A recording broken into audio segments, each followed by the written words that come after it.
it makes the wearer look like a giant bug. So it's already got like Mondo points in my book. Watch out though, the Magic Leap 2 is on its way next year, and both of these headsets will almost certainly suck. I'm sorry to be the bearer of bad news. By next year, we mean next decade. Most Roblox players are children, whether that be physically or mentally, so the game's developer... Okay, I did not write that. Riley? So the game's developer has now banned romantic content, Yeah, let's restart including this video animations of and, kissing, have some hand-holding, or other romantic gestures in a romantic context, as well as banning in-game events like weddings, dates, and It's content based. quality home-cooked tech news. And that's why TechLink uses only the best ingredients and Grandpa Tech Tip's secret recipe from 1965. The launch of Windows 11 last week was plagued by a number of issues, including a bug that caused degraded performance in AMD's Ryzen processors. Well, Microsoft's newest OS had its first patch Tuesday this week, and while it addressed some of these other issues, it actually made the AMD performance issues worse. Luckily, AMD and Microsoft say they've already developed a fix, but those will be arriving on the next patch Tuesday. It can't come any earlier. Tuesday is the It's super strong. weekday Don't get me where wrong. the It runs. dimensional it's membrane still in able between to the worlds run and your ours game. is thinnest. They don't have electricity. Best Buy is facing backlash this week after customers discovered that certain limited supply tech products, like the PlayStation 5, are being locked behind a $200 I won't lie. I heard this and I was like, maybe I should use it to get myself a graphics card. But instead, I'm just paying like overpriced anyways. It was like a split second. Like, I don't know. I could get myself a graphics card, but it had this is so bullshit. paywall. Last week, the retailer launched its Total Tech service, which charges $199.99 a year for peace of mind, thanks to round-the-clock tech support, 2 years of product protection, free delivery and installation, and exclusive access to some of the season's hardest to find products. That last part was discovered by many customers who tried to buy the PlayStation 5 when it was restocked last week, only to be redirected to a sign-up page for the Total Tech program.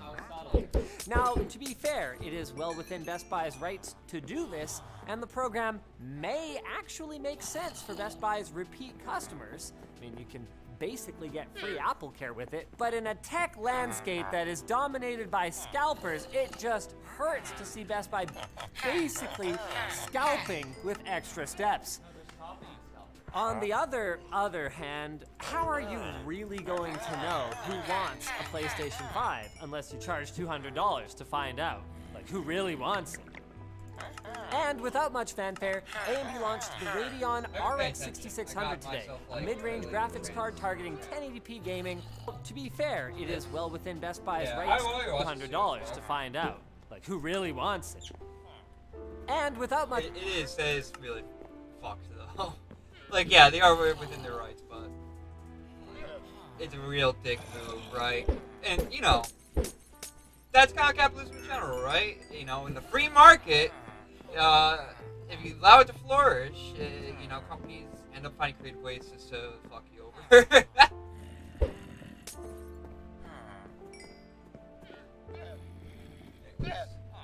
Much fanfare, AMD launched the Radeon RX 6600 today, a mid-range graphics card targeting 1080p gaming, launching at an MSRP of $330 US, the same price as the RTX 3060 on paper, which is worth about as much as the paper that you would write that price on.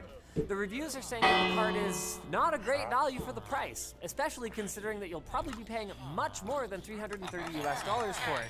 And that's not even factoring in the Total Tech membership fee. Haha! But there is some light on the horizon for budget gamers. New leaks have emerged relating to NVIDIA's rumored RTX 3050 and 3050 Ti. So those might be arriving in the near future, and Intel's Arc GPUs are also on the way. And according to Raja Koduri, they won't ship with any cryptocurrency mining limiters. So at the very least, you'll be able to offset the purchase cost by mining coins for the rest of your life. Hey, just don't get the black lung. Now it's time for Quick Bits, brought to you by Mech think Arena about, like, Robot Showdown, the free-to-play getting a, third-person multiplayer mech shooter on both Android and iOS. As the name implies, you'll I was thinking about getting like a possibly AMD card just for gaming. because on older systems like my Gen 1 Dual Xeons, apparently AMD graphics cards run better. So I was thinking about like maybe doing that just for gaming and have like an Nvidia card for like rendering and live streaming and stuff for the encoder. I don't know yet. I'm still kind of thinking about it. Like if all I would definitely do it if it weren't for the fact that like AMD's cards are not the best at ray tracing, and like ray tracing doesn't matter. Don't get me wrong. Like ray tracing's not that big of a deal. Cyberpunk 2077, while it does look beautiful with ray tracing, it's kind of flop. So it's like in most other games you don't really see too much ray tracing. Like I think the next best example of like ray tracing being implemented and it like being kind of at least,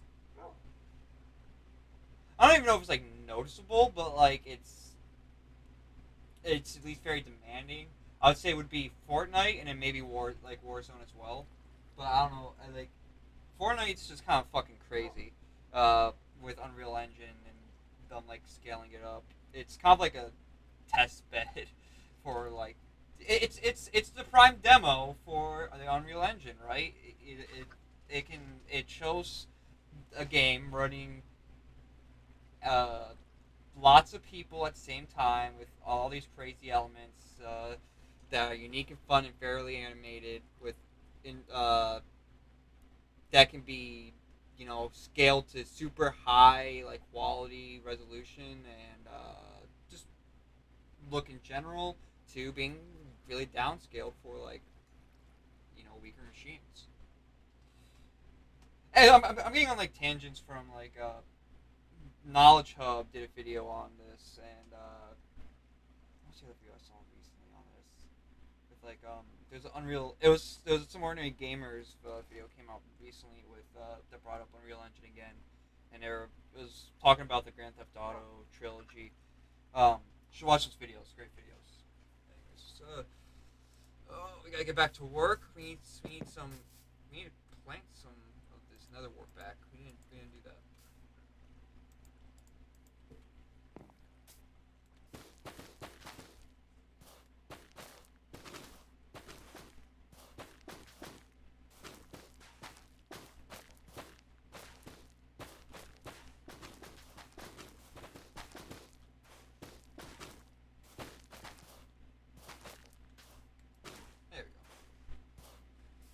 How's the sugar cane coming along?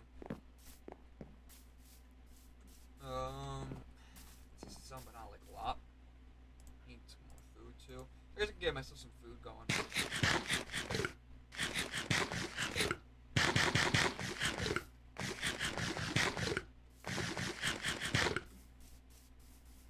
potatoes.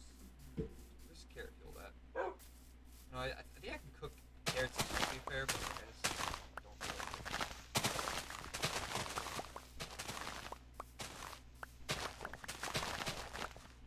Now, I can also trade other stuff with Sean's villagers, or specifically Sean's villagers have like some. He's got some villagers that trade like stones and stuff. What are they called? Stonemasons, I guess. I like stonemasons villagers. Grindstone villagers. Wait, grindstone's. Either way, like he's got different villagers that can be traded other stuff too that we have back at the base. But I don't know, this would work. I had to go back and forth. This is growing a decent amount. Let's just get some. Well, actually no, I haven't. Like there's some, but it's just gonna slow me down. So you have like shops here.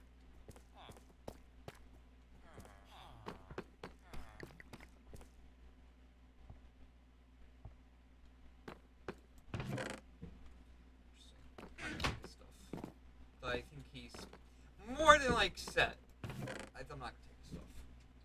You'll show down and throw down using a plethora of mechs with special abilities and customizable weapon loadouts. All of the mechs in the game have different skins and paints that you can unlock and equip. Our favorite mechs are Guardian and Panther, only because of the name. There doesn't have to be another reason. All throughout October, you can catch a bunch of new weapons, including the new disc launcher, plus Halloween-themed skins and events, so drop in now for free. And if you use our link or scan the QR code on screen, you'll get 1 Desert Digital skin, 200 A-coins, and 10,000 credits to kickstart your mech pilot career. So check it out at the link below. Small bites! Don't tell me I didn't warn you about them. They sting something nasty. Google has apparently smelled blood in the water after Epic Games largely lost its lawsuit against Apple, and the web giant is now countersuing Epic for breaching its contract when it added third-party payment options to Fortnite last year. While government regulators the world over are increasingly investigating tech companies over antitrust, it's becoming clear that Epic CEO Tim Sweeney may have bit off a little more than he can chew by taking on both Apple and Google with a surprise attack at the same time.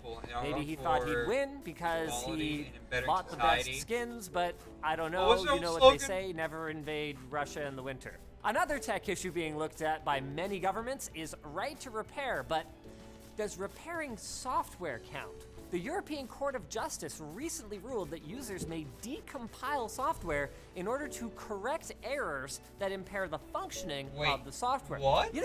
You know what? Now that I think about it, I mean, the DRM on EA games, it really impairs their functioning for me. So I guess EA's going to jail for a long time. EA Jail 2022. It's in the game.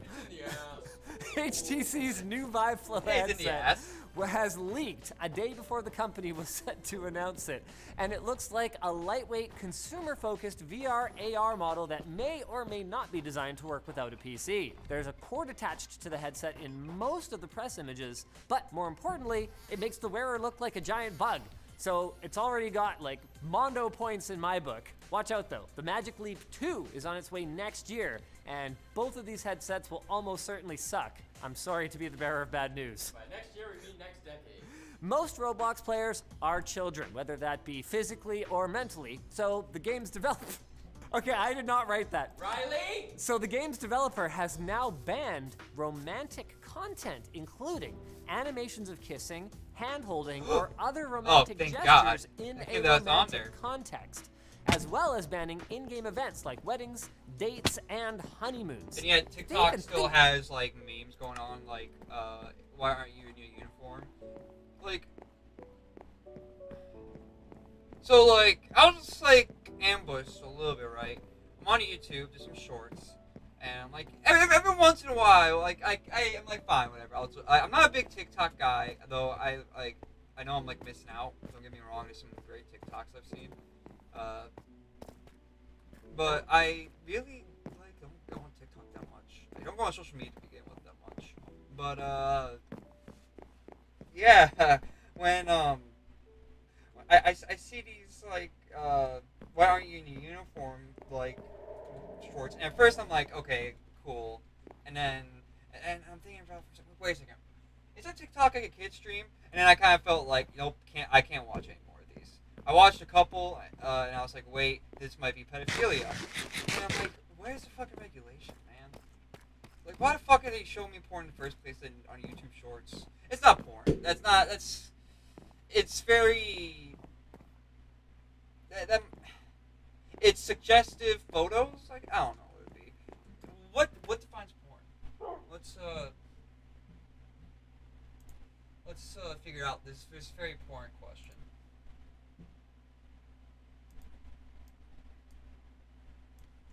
No, it's supposed to be borderless. You bitch. Okay. Anyways, what defines porn? Pornography. Hardcore porn. Television programs, magazines, books, etc. that are regarded as emphasizing the sensuous or sensational aspect of non-sexual subjects and stimulating a compulsive interest in the audience.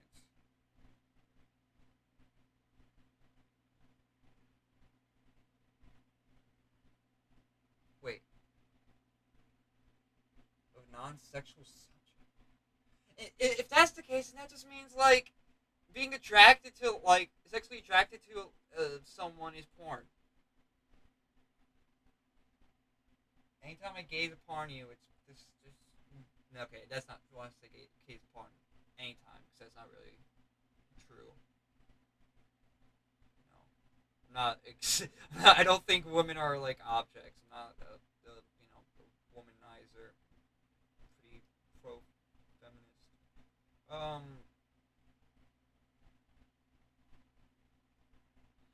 Yeah, and an adjective, pornographic, a porn video. That's great. That's fantastic.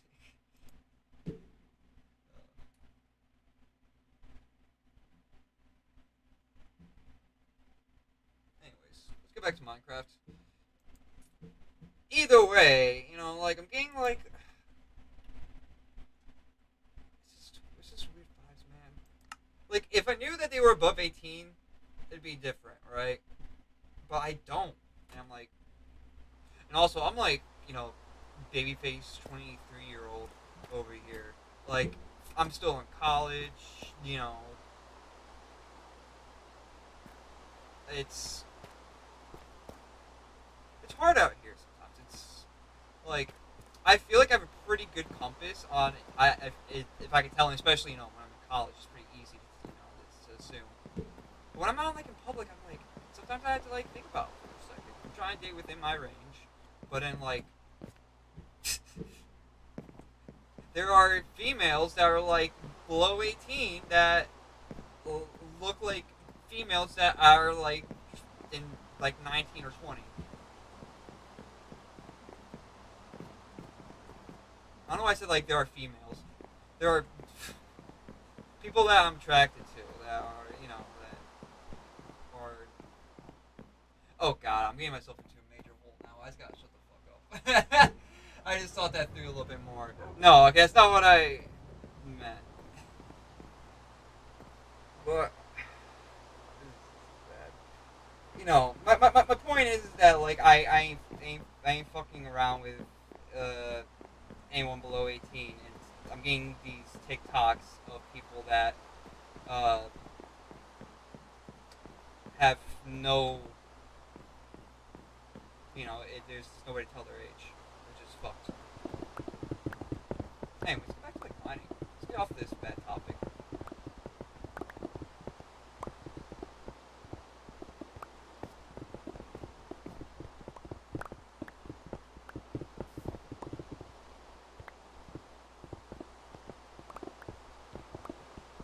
Oh, damn. Yeah, you know. Like an actual, like, A, U. It's like an actual problem for, like, college. You know, it's especially when you're just kind of, like, on that edge of, like, 18 yourself. Obviously, when you're kind of getting, like, towards, like, I'm starting to get to that age now where it's like this is where it's becoming like a lot less of a problem too, where you know, I'm usually dating people now that are like at least 19 or something like that. I've got some stuff in my inventory.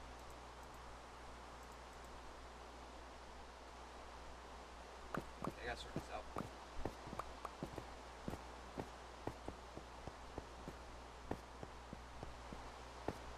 Whereas, you know, maybe like a few years ago when I'm like,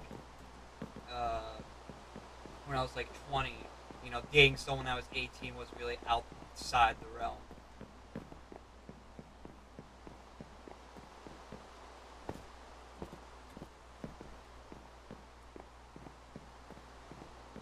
Where am I going? I do have some cobblestone. I'm not supposed to chop it off now while I'm up here. I got one iron. I got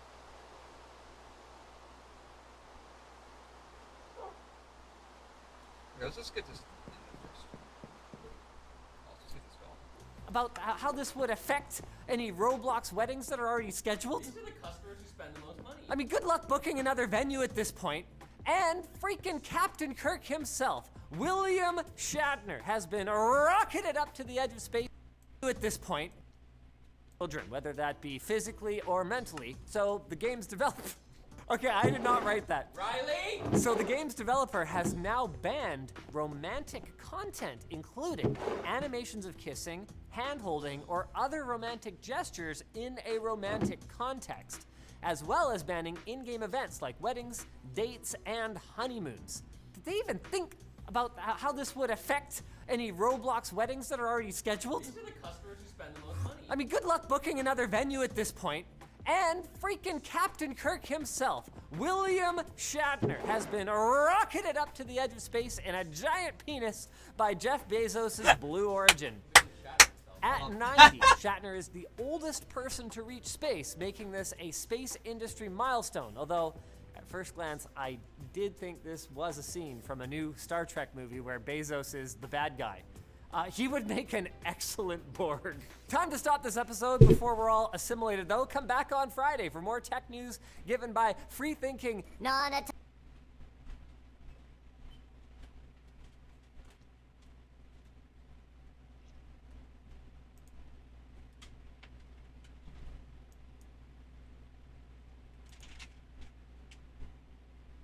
Thanks to Brilliant for supporting this episode of SciShow. Go to brilliant.org/SciShow to learn how you can take your STEM skills to the next level with their interactive courses.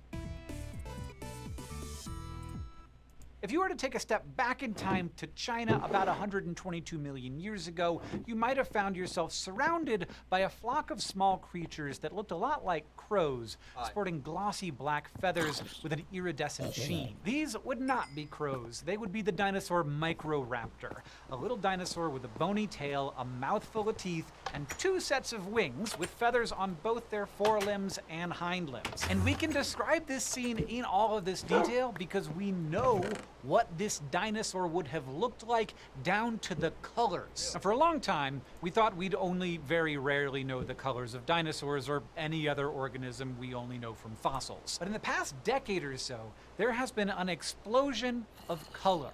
Even though fossils are basically just rocks, with some clever paleontology and chemistry, scientists can get them to reveal their vibrant secrets. So first off, what do we mean when we talk about colors? On a physical level, colors in animals are either made up of pigments, or they are what's known as structural colors. Thirdly, there's bioluminescence, but we're not going to talk about that. Pigments are molecules that absorb and reflect specific wavelengths of light. Structural colors, on the other hand, are a bit weirder. They don't really have color themselves. Instead, they have microscopic structures that reflect or scatter light in specific ways. Sounds complicated.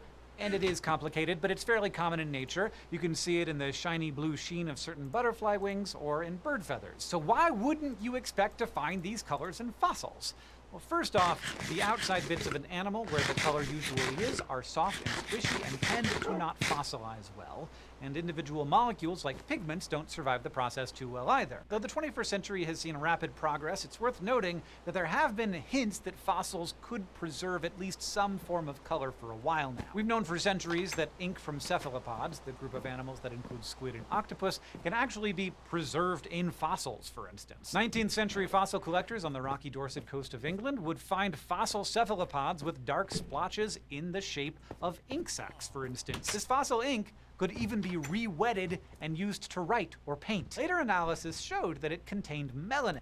For a while, bits of an animal where the color usually is are soft and squishy and tend to not fossilize well, and individual molecules like pigments don't survive the process too well either. Though the 21st century has seen rapid progress, it's worth noting that there have been hints that fossils could preserve at least some form of color for a while now. We've known for centuries that ink from cephalopods, the group of animals that include squid and octopus, can actually be preserved in fossils, for instance. 19th century fossil collectors on the rocky Dorset coast of England would find fossil cephalopods with dark splotches in the shape of ink sacs, for instance. This fossil ink could even be re-wetted and used to write or paint. Later analysis showed that it could even be Fossil collectors on the rocky Dorset coast of England would find fossil cephalopods with dark splotches in the shape of ink sacs, for instance. This fossil ink could even be re-wetted and used to write or paint. Later analysis showed that it contained melanin, but figuring that out required grinding up the fossils, which scientists were reluctant to do. Scientists had also been occasionally able to note octopus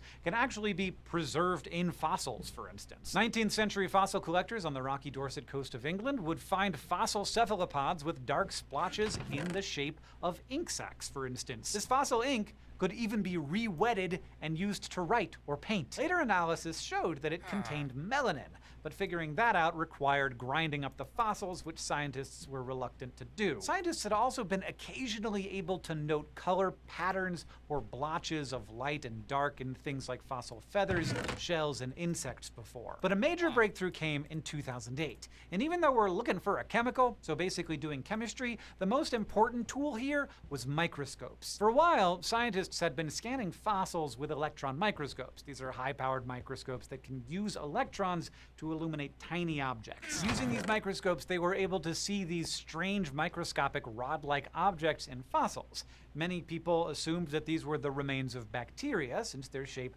resembled that of fossil microbes. But in that 2008 paper, researchers looking at fossil feathers from the head of an unnamed ancient Brazilian bird advanced a different theory. These were not bacteria, but a structure called a melanosome. Melanosomes are cellular structures that contain melanins, a type of pigment, the same type that is in human skin and eyes and hair. In fact, melanins are a whole group of molecules, mostly black and red in color, that are made of rings of carbon and other atoms. The scientists suggested that these rod-like objects were melanosomes because when they compared these mysterious fossil structures to melanosomes from the feathers of modern birds, the two structures looked similar in terms of size and shape and how they were packed together. This idea was really cool because it meant that scientists could make guesses as to how these fossil feathers were colored, in this case, in a stripy pattern. What's more, the size and shape of melanosomes in living creatures is linked to their particular color. Black and gray melanosomes tend to be long and narrow, while red and brown ones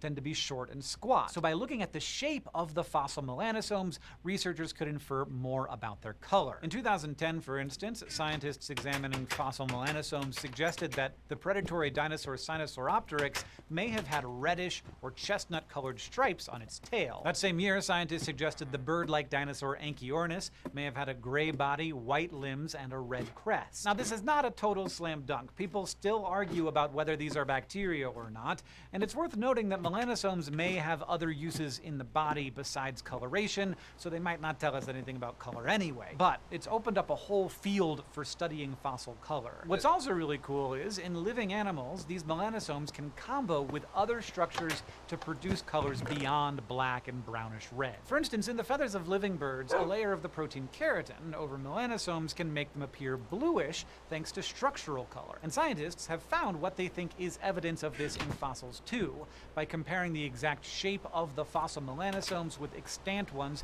used for structural color. This is why scientists have suggested that Microraptor was that black and iridescent color. We found other examples of structural color too using electron microscopes, like in butterfly scales from the Jurassic period. So we've been able to find what look like signs of color and structures associated with color, but as scientists have looked more at these rocks, they've also found specific pigments thanks to some heavy-duty chemistry. And the more colors we unlock, the more we may be able to infer about the animals' actual lives. Because it turns out we can get chemicals from fossils. Like I said, many chemicals are too unstable to last through time, but it turns out with the right conditions, many pigments are surprisingly robust, especially in places away from oxygen, like in lake or marine sediments, or entombed in minerals or amber. It turns out that melanins, for example, tend to not react with water that much, which may help them stay relatively stable. Time, pressure, and temperature can still wreck things a bit, but there's apparently enough left that we can identify what the original molecule was. This may involve taking a small sample from the fossil and doing a chemical analysis,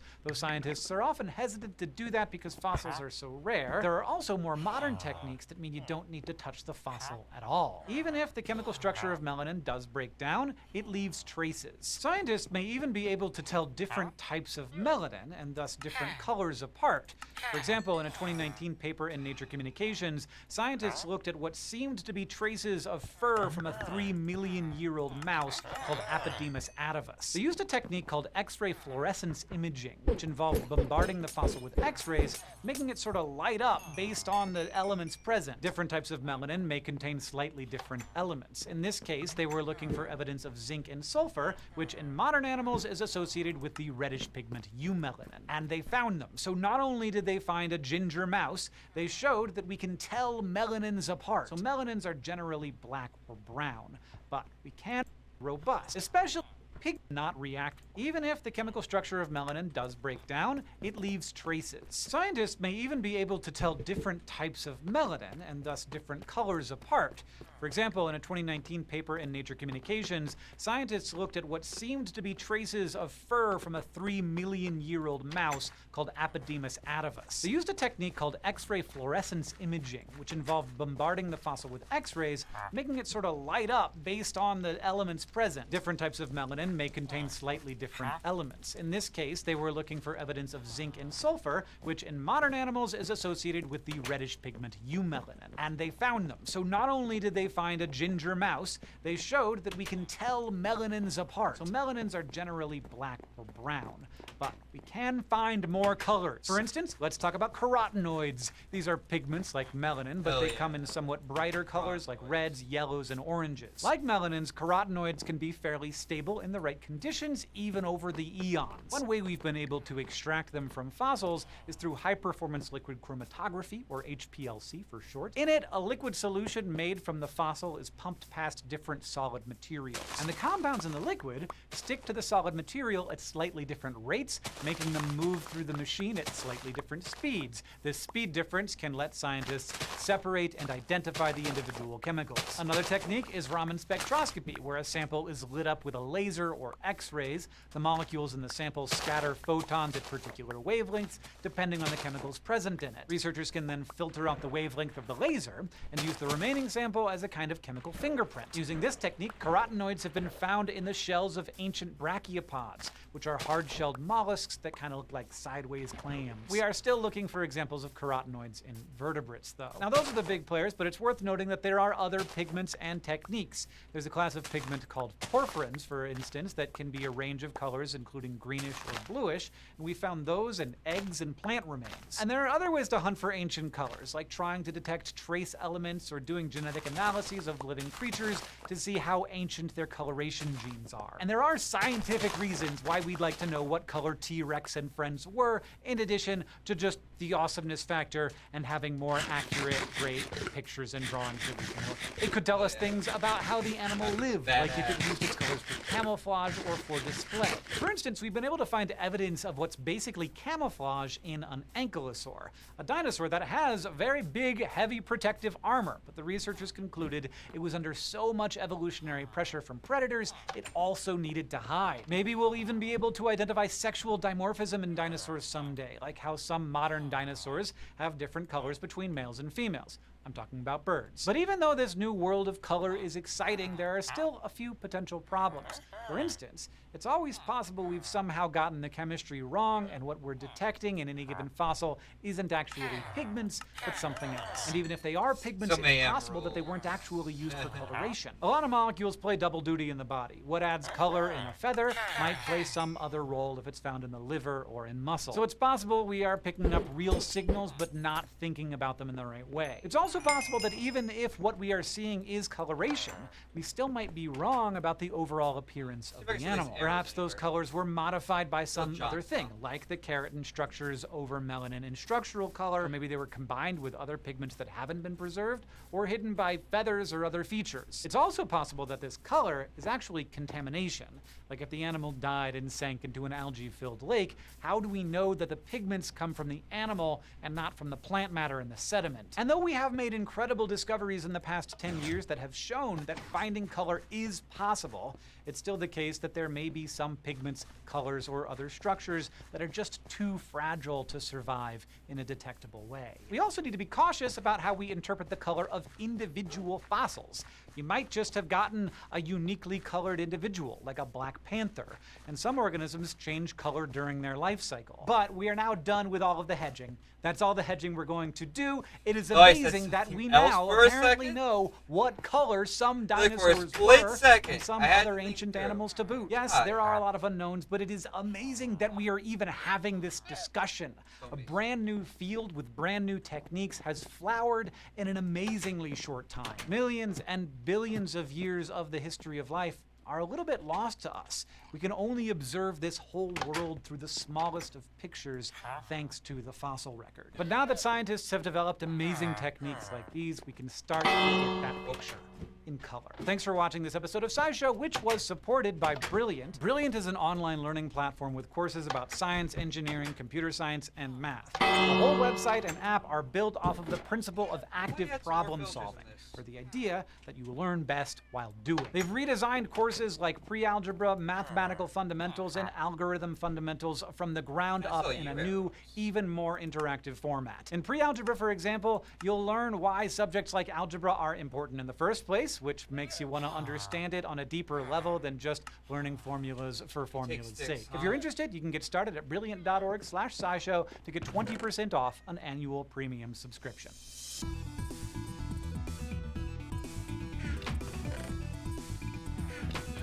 I don't think he would care, right? Like,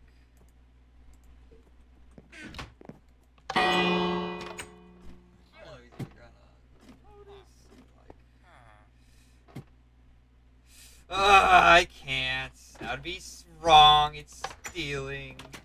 Fine. We'll be back. I should my sleep.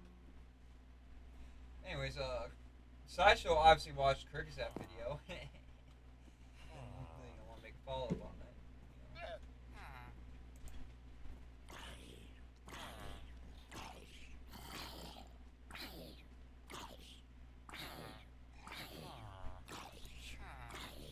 It's that time of the day.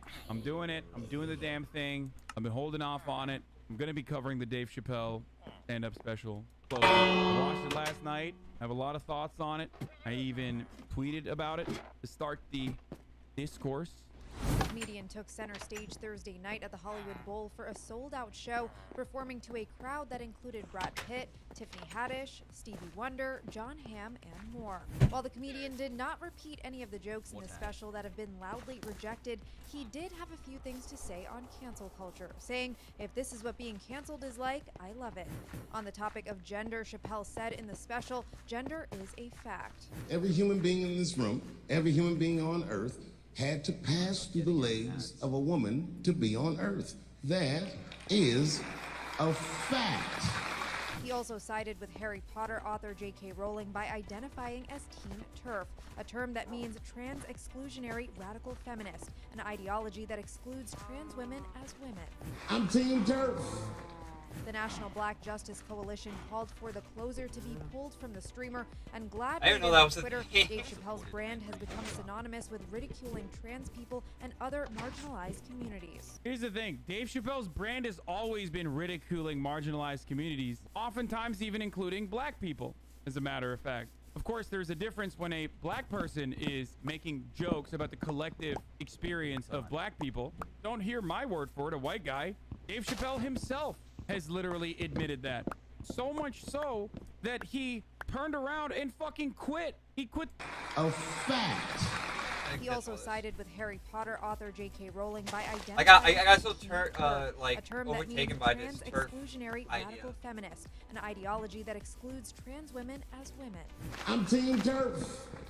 The National Black Justice Coalition called for the closer to be pulled from the streamer, and GLAAD weighed in on Twitter. Dave Chappelle's brand has become synonymous with ridiculing trans people and other marginalized communities. Here's the thing. Dave Chappelle's brand has always been ridiculing marginalized communities, oftentimes even including black people, as a matter of fact. Of course, there's a difference when a black person is making jokes about the collective experience of black people. Don't hear my word for it, a white guy. Dave Chappelle himself has literally admitted that. So much so that he turned around and fucking quit. He quit the Chappelle show because he saw someone laughing at him and not with him. That was a huge point. Having said that, however, was the Chappelle show not fucking awesome? No, it was. It was fucking incredible because there were some really good fucking bits in there as well. And that's the whole point of comedy. Some of that shit's gonna be funny. Some of that's not gonna be funny. And you never know how it's going to be received overall. I don't even fault people for you know, having fucking privileged blind spots and making silly jokes or making hurtful jokes every now and then. In order to make people laugh, you're gonna fail a lot. And failure in that situation means that people are not going to find what you're saying funny, especially when you're trying to reach out to a broad audience while being clever, while making jokes. Some jokes punch up, some jokes punch down. but ultimately, all jokes punch. Now, I am a huge fan of Dave Chappelle. Incredibly important person for me specifically. I love Dave Chappelle. I had the Chappelle Show on UMD, okay, in fucking Turkey. And when you actually take some laugh, you're gonna fail a lot. And making silly jokes or making hurtful jokes every now and then. In order to make people laugh, you're gonna fail a lot. And failure in that, however, was the Chappelle Show not fucking awesome? No, it was. It was fucking incredible because there were some really good fucking bits in there as well. And that's the whole point of comedy. Some of that shit's gonna be funny. Some of that's not gonna be funny. And you never know how it's going to be received overall. I don't even fault people for you know, having fucking privileged blind spots and making silly jokes or making hurtful jokes every now and then. In order to make people laugh, you're gonna fail a lot. And failure in that situation means that people are not going to find what you're saying funny, especially when you're trying to reach out to a broad audience while being clever, while making jokes. Some jokes punch up, some jokes punch down, but ultimately all jokes punch. Now, I am a huge fan of Dave Chappelle. Incredibly important person for me specifically. I love Dave Chappelle. I had the Chappelle Show on UMD, okay, in fucking Turkey. And when you actually take a comedian's work and even write it on a different medium, you will never be able to translate the humor because the delivery is so unique to that person. If you cut a comedian's joke in half, you will never be able to show the full context of a joke. It's as simple as trying to retell a Dave Chappelle joke or any other comedian. If you tried to retell a fucking joke from a comedian, you would never be able to fucking get that same energy. You would never be able to capture that same essence. But having said that, as someone who also believes that like fucking canceling comedians or comedy policing is not anything, like it's not activism, it's nothing. Okay, I don't believe that. I watched Dave Chappelle's last special, and I think the worst thing you can call Dave Chappelle is not a fucking transphobe, because he is transphobic for sure. But the worst thing you can call him is just a hack. And I'm sorry, but his last special was literally the divorced dad special. He was out there spouting the same exact bullshit that a fucking victim of divorce court brother would say as it pertains to fucking trans people. Like, literally, it was just so bad. Like, it's not that like, oh my god, funny. So it just seemed kind of more like I'm so triggered. I know like a lot of people will reflexively want to fucking defend Dave Chappelle, and I like, totally understand where seen, you're. It did seem more like a just like, yeah, do you agree with me? Yeah. You know, so they're being like punchline. I don't know. Coming from, especially. And again, this is based off my very limited viewing of the show from just a couple clips I've seen within the last 10 minutes. So you know, don't take that as anything. I don't even feel comfortable saying take that as you will, because people will be like, oh, well, you know, I'm gonna take it as truth. Nah, like, fam, I don't know shit about what I'm talking about. I'm just responding to what I just seen. With his content, and you fucking love him. Hello. But his jokes were so. They were such like the old person jokes. It came from a place of not understanding and relying on the lowest hanging fruit you possibly can, which is to say, haha, trans people are fucking weird. It's crazy, right? Oh, that man, that's a woman with a penis. That's wild. That's some shit you hear from the fucking random guy who watches Fox News every night, dude. You're defending your people, so I get it. Yes, I myself, I'm a trans person, and that's why I'm defending other trans people. That's the only way that I can do that, right? Not everyone is a trans lover like you. Like, see, this is what I mean. That's the kind of guy who's gonna be like, yeah, it was fucking funny, dude. You're a fucking trans lover. Like, what does that mean? I'm a human lover, okay? Trans people are people, dude. And even Dave Chappelle gets that, by the way, because I listened to the entirety of his stand-up special. Even Dave Chappelle, when he talks about his Daphne bit, which had a lot of fucking problems in and of itself, but even when he talks about that, that's kind of at the heart of what he was saying, is that, like, I don't care what people are. I know that everyone's going through their own thing, and I don't want to make it worse for others overall, and that's truly what I believe in. But the unfortunate reality there is, like, if you're fucking biting Steven Crowder, dude, as one of the greatest fucking comics of our generation, that's a failure, dude. I'm sorry. That's so bad. That's so sad. It was like watching a fucking Steven Crowder bit, dude. It was like listening to your fucking drunk stepfather ramble on about these transgenders. Like, He made like a they them joke at some point. It was really not a joke. Those were literally just like mind-boggling to me. As someone who has a lot of fucking respect for Dave Chappelle, I love him. Like I was legitimately surprised that someone who's supposed to be such a fucking good cultural critic, and that's what comedians are, the best ones are, at least the ones that have staying power, just basically mocking trans people, ridiculing them. Some of the most marginalized people on the planet are trans. We know this already. Come on. But it was saying stuff like they are at the centers of power and they're punching down on me. Like he brought that up so many times. Like, you know, white people switched up. I used to be able to make fun of white people, but then white people switched up and they were like, you know, now I'm trans and white, so you can't make fun of me. Did you even watch it? I mean, his unironic last point on his stand-up special is, please stop punching down at my people. That was his last take to the LGBTQ community. That's actually sad. not what he said. No, dude. Black trans women specifically are at the intersections of marginalization to a degree that is the absolute worst of all. Can't make said. No, dude. Black trans women specifically are at the intersections of marginalization to a degree that is the absolute worst of all society has to offer. There are a couple different types of audiences that will be receptive to this material, right? And it's not because I'm a fucking like, oh my god, I'm so sensitive, I'm a sensitive guy. Like, no, I mean, I fucking listen to edgy comedy all the fucking time, okay? And the issue there is there are a couple different kinds of people that are going to be receptive to this and be like, no, it's great, and demonstrate blind loyalty. Dave Chappelle fans. A lot of Dave Chappelle fans are going to say, this is Dave Chappelle. This is what he does. He's edgy. Why are you fucking trying to police comedy or whatever? Then there are the worst kind of people, Republicans, who will defend it because they'll be like, well, cancel culture's coming after Dave Chappelle again. And, you know, people like Steven Crowder, who basically see their own fucking source material on stage. It hurts. It really does. And obviously, like, I'm not trans. I am not like impacted by his transphobic rhetoric in any meaningful capacity. Obviously, I'm saying it hurts in the most selfish way possible. Comedy is incredibly important, and I see a lot of these like Nanette style, you know, liberal comics who say that even people who have experienced marginalization should not make content out of that because you're making other people laugh at your fucking sadness and your experiences. And I fucking despise that because life is fucking awful, okay? It's dog shit for the most part. It's an endless sequence of disappointments, and then sometimes trans. Why are you fucking trying to police comedy or whatever? Then there are the worst kind of people, Republicans, who will defend it because they'll be like, well, cancel culture's coming after Dave Chappelle again. And, you know, people like Steven Crowder, who basically see their own fucking source material on stage. It hurts. It really does. And obviously, like, I'm not trans.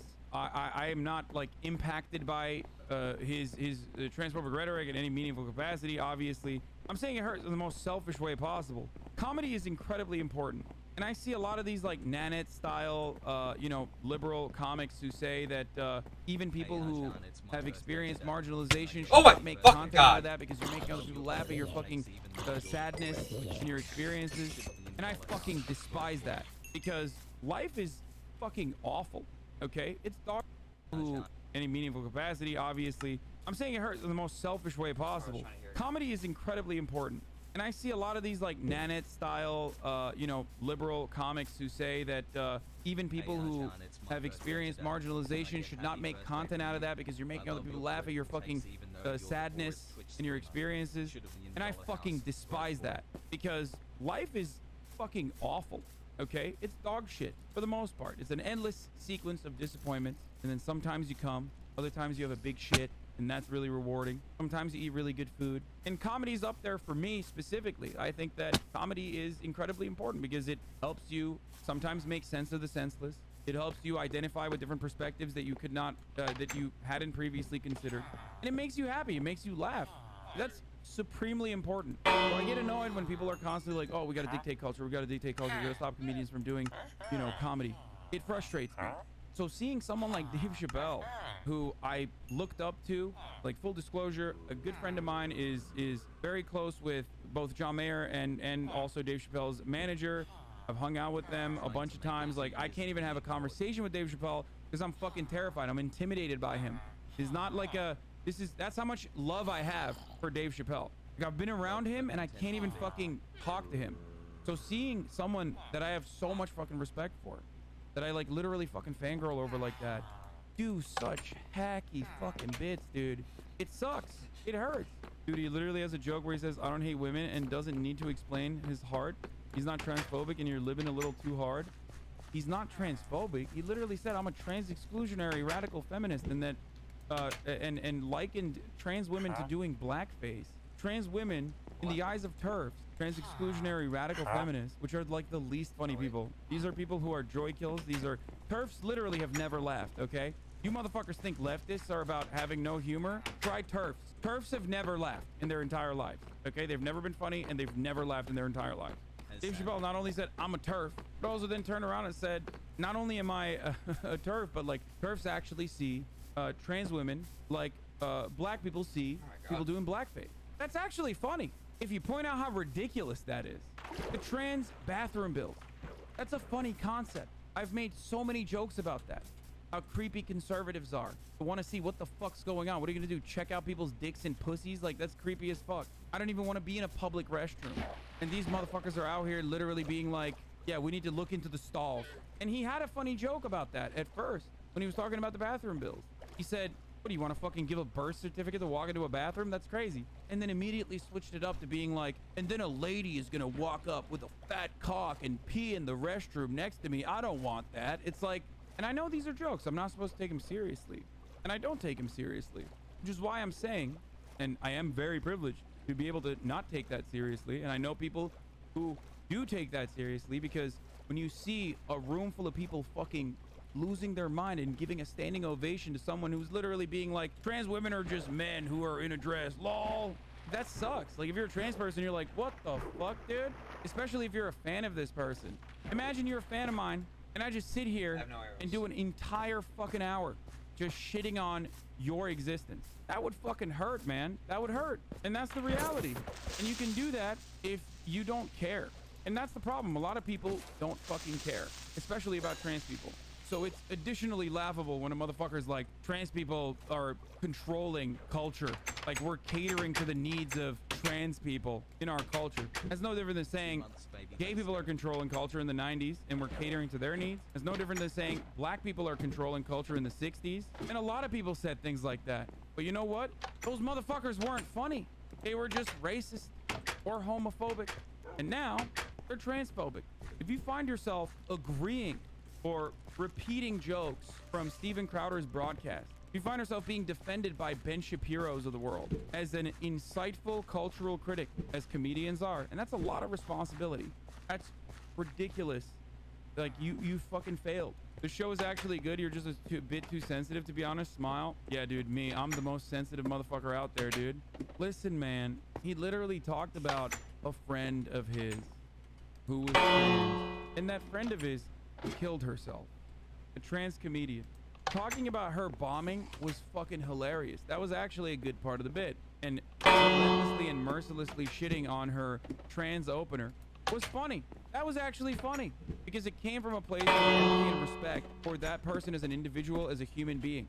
That was a good story. But then turning around and misgendering them while refusing to examine the conditions that led to that person jumping off of a fucking building and killing themselves shows me that it's hard for Dave Chappelle to practice empathy towards trans people because he doesn't see them as fucking full human beings. It doesn't matter. That's it. And that's the problem. I mean, there are super fucking cringe ass trans people. I make fun of them sometimes too. The difference is I'm not making fun of them being trans, or I'm not fucking saying they're cringe because they're trans. I'm making fun of them because they're cringe. I'm not saying that you can't make fun of trans people, that there isn't any humor to be found in the trans existence. We have incredibly binary and very rigid gender norms that we have literally built everything around. It is so important to our identity.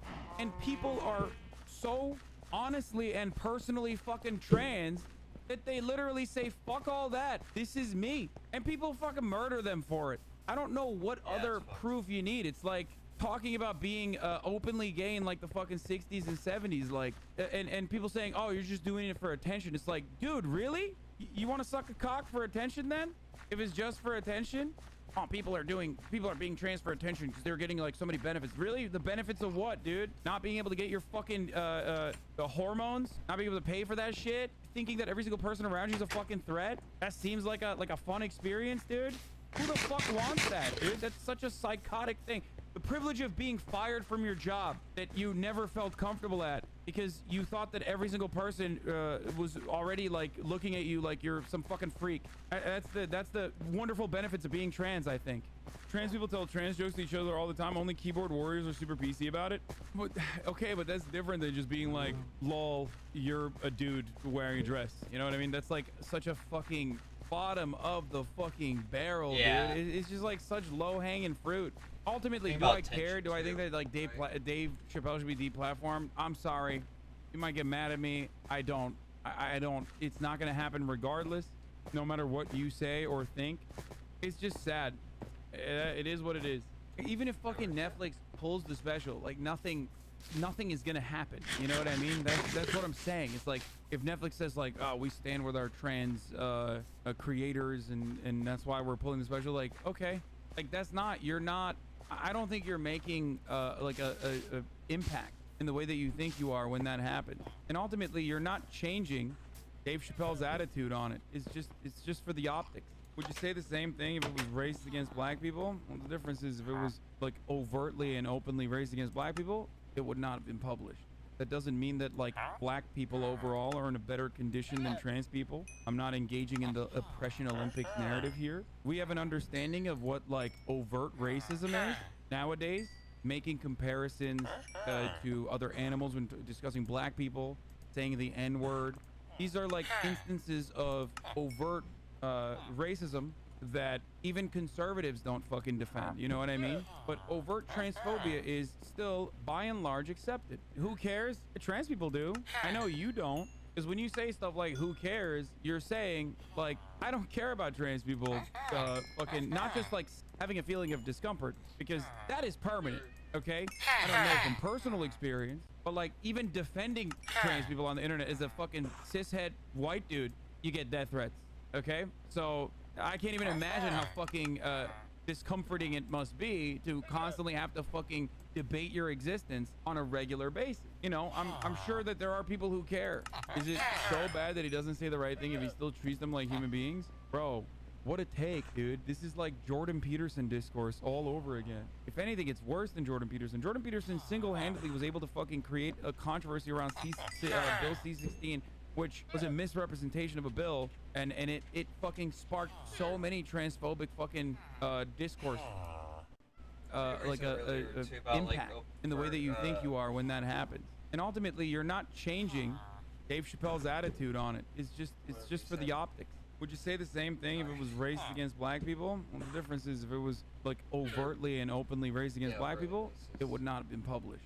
That doesn't mean that like black people overall are in a better condition than trans people. I'm not engaging in the oppression Olympics narrative here. We have an understanding of what like overt racism is nowadays, making comparisons to other animals when discussing black people, saying the N-word.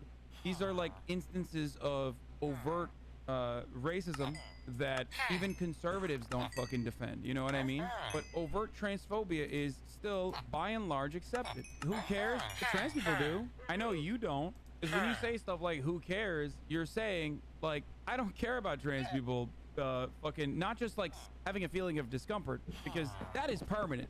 Okay, I don't know from personal experience, but like even defending trans people on the internet as a fucking cishet white dude, you get death threats. Okay, so I can't even imagine how fucking discomforting it must be to constantly have to fucking debate your existence on a regular basis. You know, I'm sure that there are people who care. Is it so bad that he doesn't say the right thing if he still treats them like human beings? Bro, what a take, dude. This is like Jordan Peterson discourse all over again. If anything, it's worse than Jordan Peterson. Jordan Peterson single-handedly was able to fucking create a controversy around Bill C-16, which was a misrepresentation of a bill, and it fucking sparked so many transphobic fucking discourse. Dave Chappelle is infinitely fucking more popular than dumbass Jordan Peterson.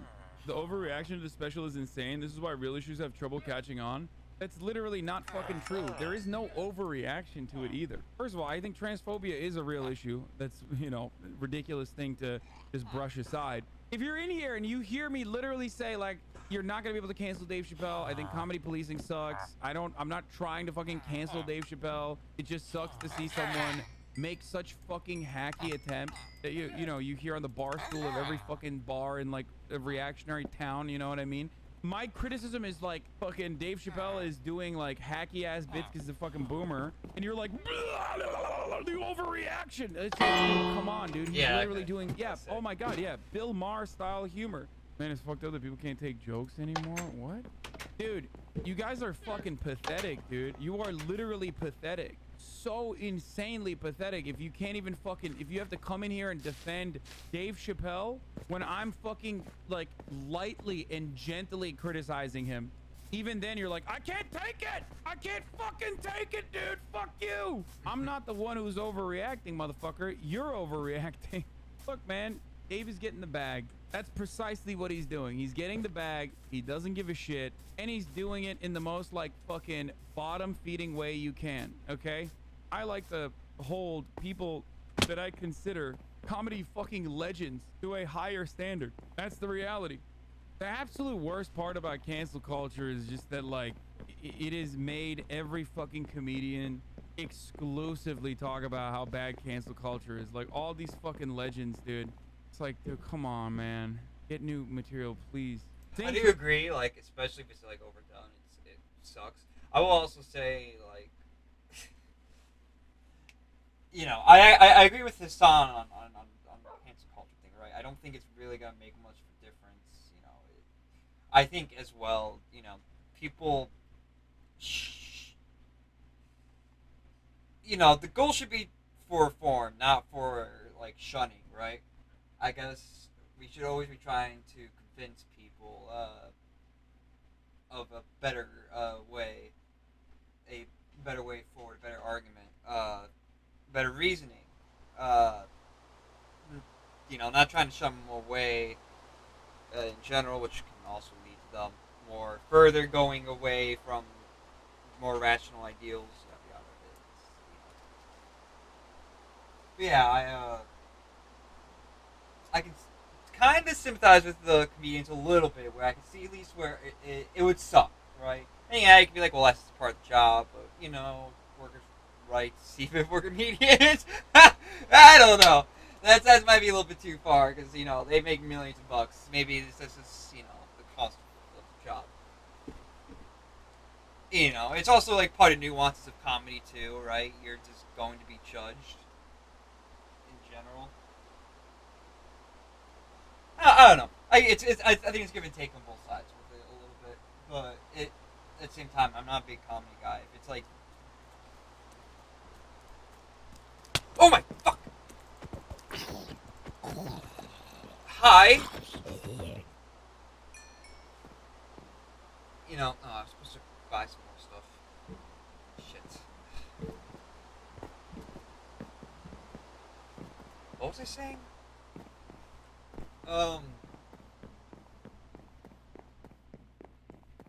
Cancel culture, and you know how it feels most for comedians.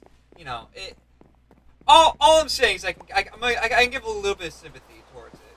I can give a little bit of sympathy towards like, oh man, cancel culture sucks, especially when you're like being, you know, I think it's something in general that influencers, not even just comedians, like also go through, and it's kind of a sucky thing. They have to deal with like a mob of viewers reacting to them, and sometimes being unfair, irrational, and that can really be, you know, take a toll. That's why, you know, so many people are like, oh, dude, take care of your mental health. You know, I need to take when they're like, I need to take a break from Twitch, I'm feeling kind of exhausted, right? So I can kind of understand. At the same time, if you're making like a part of a comedy bit, and it's like the only thing you make like a part of a comedy bit, I think that's probably where I kind of, you know, can understand. I think that's kind of more the point anyways, now that I said it out loud. Okay, anyways. Huh?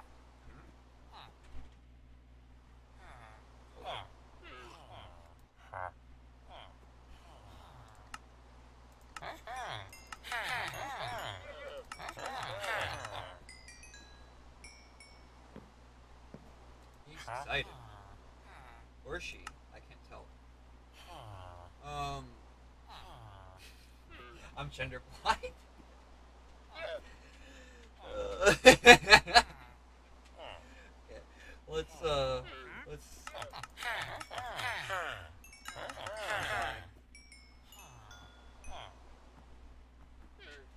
this stuff I want. I just want to buy some more balls of enchanting.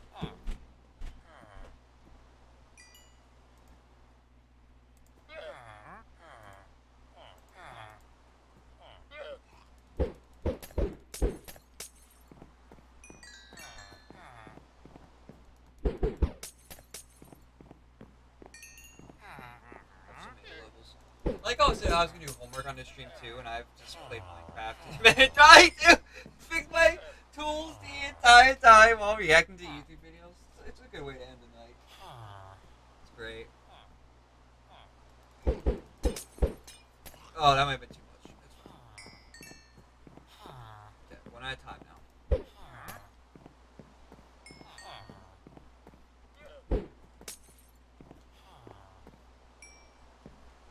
Come on, you're almost there.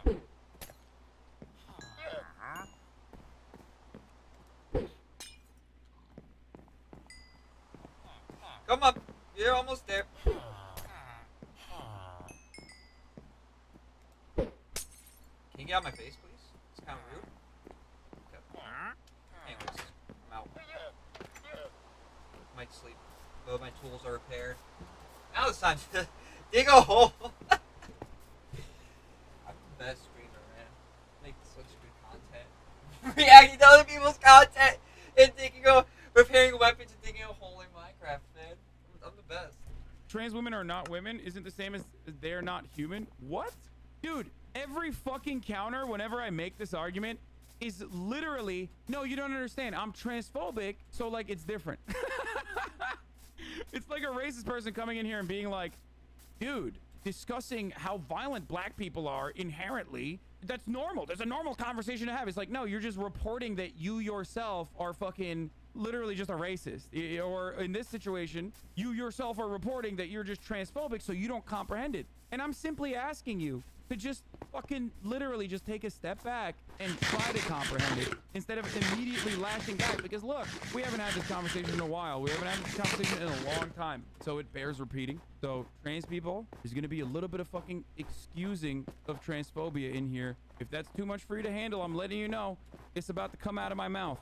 I've talked about how I used to have transphobic opinions. I talked about how numerous times over that I understand why someone's like point of origin is transphobic. Now, why do I understand that? Because fucking trans people have internalized transphobia when they're fucking growing up. Why? Because every part of our societal development in the Western world is just built around the rigid binary concept of having two genders. That's it. That's just the reality. So I get why people's starting points is like, oh, this shit, dude, fucking yeah, what? That's not normal. I don't know what's going on there. Because like that's what you grow into. Okay, that's what you learn. Obviously, that's not the case in different cultures, and that gender is a social construct. Even the sex that we talk about between male and female is not the rigid binary, and that is the current scientific thought on the matter. For the record, that even sex, or what transphobic people oftentimes consider biological gender, even that's not a fucking binary in the way that we thought we understood it. There's a fuckload of intersex people, for example. Gender is just the skin you wear on top of that. So it is difficult to shake that when every part of your existence is built around this. Every part of your existence is built around the concept that you're a man.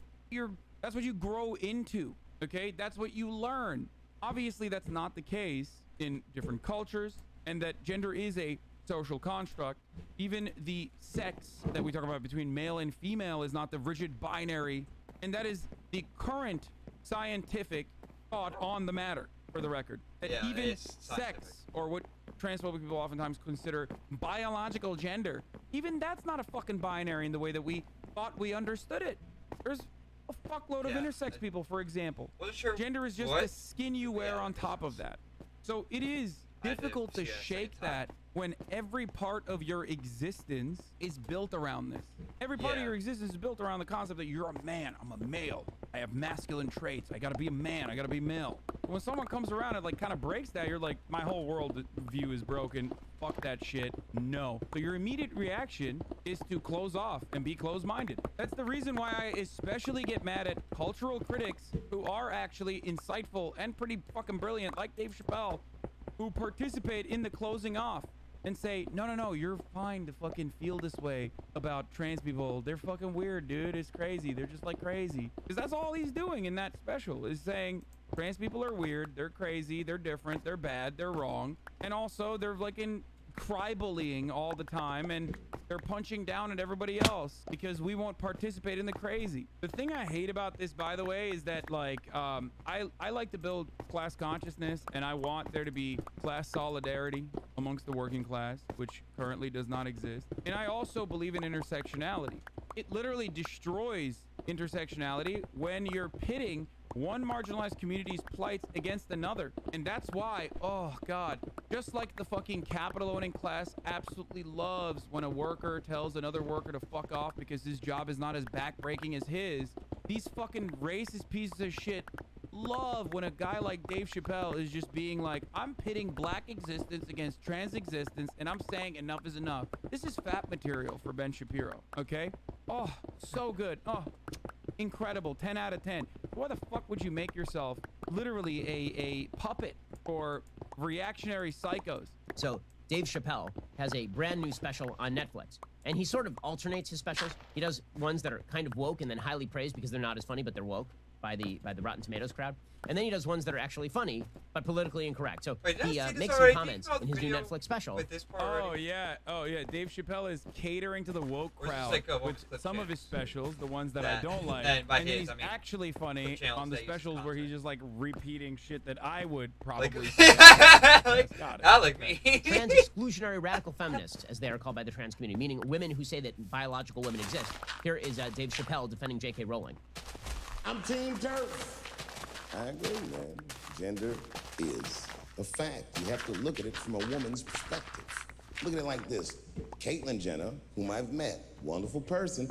That's it. Cancel. Okay, I take it back. Cancel this man. Who the fuck says Caitlyn Jenner is a wonderful person, dude? That's probably the worst thing that he said. How are you gonna say gender is a fact and then follow that up with an even worse take? Seriously, dude. My man said, I'm a turf, gender is a fact, and the worst thing he said on that fucking sequence of sentences was, Caitlyn Jenner, whom I've met, is a wonderful person. How? How, dude? This is not okay. Okay, let's keep going. Caitlyn Jenner was voted Woman of the Year. Okay, by the way, the whole like pandering to Caitlyn Jenner and all that shit, like that is something you can make fun of. Like brands picking like brands wanting to be sensitive and being like, oh yeah, there it is, Caitlyn Jenner, Woman of the Year. Like that was actually not that bad. Her first year as a woman. Ain't that something? That was actually not that bad. I forgot that there was a good joke there because of how taken aback I was from him saying Caitlyn Jenner, wonderful person. Like I actually forgot. Okay, for this sort of stuff, Oh my god, hold on, what was that a Ben Shapiro laughs moment? sort of Oh god, he should never laugh, dude. We talked about Dave Chappelle. I'm gonna close it off on this subject by showing you guys my tweet from last night, where I said comedy policing is the dumbest thing. It's not activism, but man, Dave Chappelle is just a boomer now. It's very sad to see. And boy, did the fucking people who love edgy humor lose their fucking shit at literally just like the slightest hint of criticism. Someone tell Tom Piker that he's 30. I think you should actually have any comedic talent whatsoever to speak about the quality of comedy. Man who makes a living off of other people's content is trying to cancel other people's content. In other words, like I didn't even say that. Literally did not even say that. Didn't say Dave Chappelle deserves to be canceled or anything like that. I even said that comedy policing and shit like that is just, it's not activism. See? Hassan's such a pussy, Lamau. Bro, you're such a fucking pussy, dude! You don't like Dave Chappelle! How dare you! You fucking pussy! I'll fucking lose my mind, dude! Why are you so angry? Laugh at the things I laugh! I'm sure Dave Chappelle will be bummed to know he's disappointed the hipster socialist Fortnite player. Everything you speak, it makes me more Turkophobic. Comedy policing is dumb. Police You gotta be the careful. comedian. Hold up. If You you're gotta be careful what using you the word say. You gotta be careful what you say there. I think what they meant by Turkophobic, and who knows, maybe I'm just giving them way too much benefit of the doubt, but like, I think what they meant was, you know, the Young Turks. But when you say Turkophobic, it really does sound like you're, you know, you have a phobia of Turkey, which would be terribly racist. On the internet in 2021, the year of our holy Lord, I'm gonna be honest with you, you're probably a fucking 40-year-old divorced dad on 4chan, okay? It's really sad. Your life is pathetic, but hey, if it stops you from fucking ending it, then all right, keep posting, brother. Keep green texting, okay? You'll get through this, okay? Green text through the fucking suicidal ideation, you fucking 45-year-old pathetic loser hanging out with like literal fucking children on the internet. You're such a pussy and it shows. Shut the fuck up, you rich grifter asshole. I didn't say Dave Chappelle deserves to be canceled. I didn't say anything of the sort. Thank you, avowed socialist who is rich and has the same opinion as corporations. You know, because Dave Chappelle released his 6-episode special on, I don't know, the artisanal. I like the idea of the edgy, entity that is the edgy Netflix socialist. For a like, $7 gazillion fucking con. Super pro-socialist, but like very like transphobic, homophobic, and racist. I think that would be like a really funny bit. I don't know. That's just funny to me. Maybe it's just because again I'm stereotyping too much, but like that comment right there is just kind of like. Like, you know, I'm not even saying that comment was saying anything transphobic, homophobic, or, you know, racist, but, you know, it's defending Dave Chappelle with transphobia stuff. It seemed like, at least, that was the intent, you know, it's, I don't know, I find that caricature very funny. I'm stupid. Where the hell is this fucking tunnel?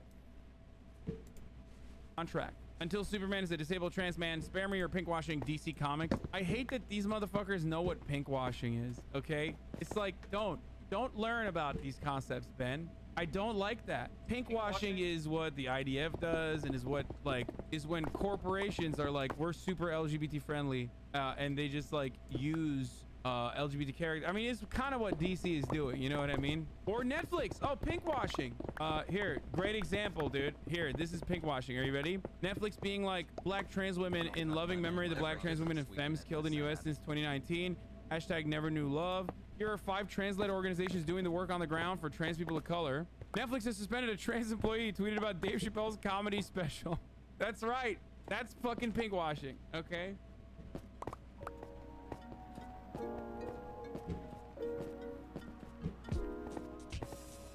Wait, is it back?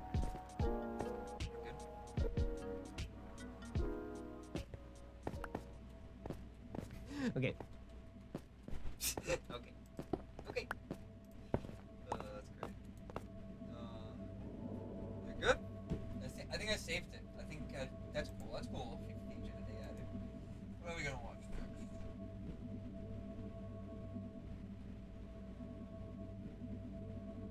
Oh god, let's melt my brain on some quantum physics. Thank you to Brilliant for supporting PBS. Paradoxically, the most promising prospects for moving matter around faster than light may be to put a metaphorical brick wall in its way.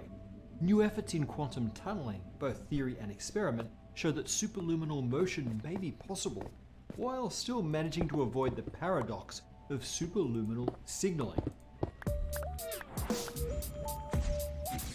What?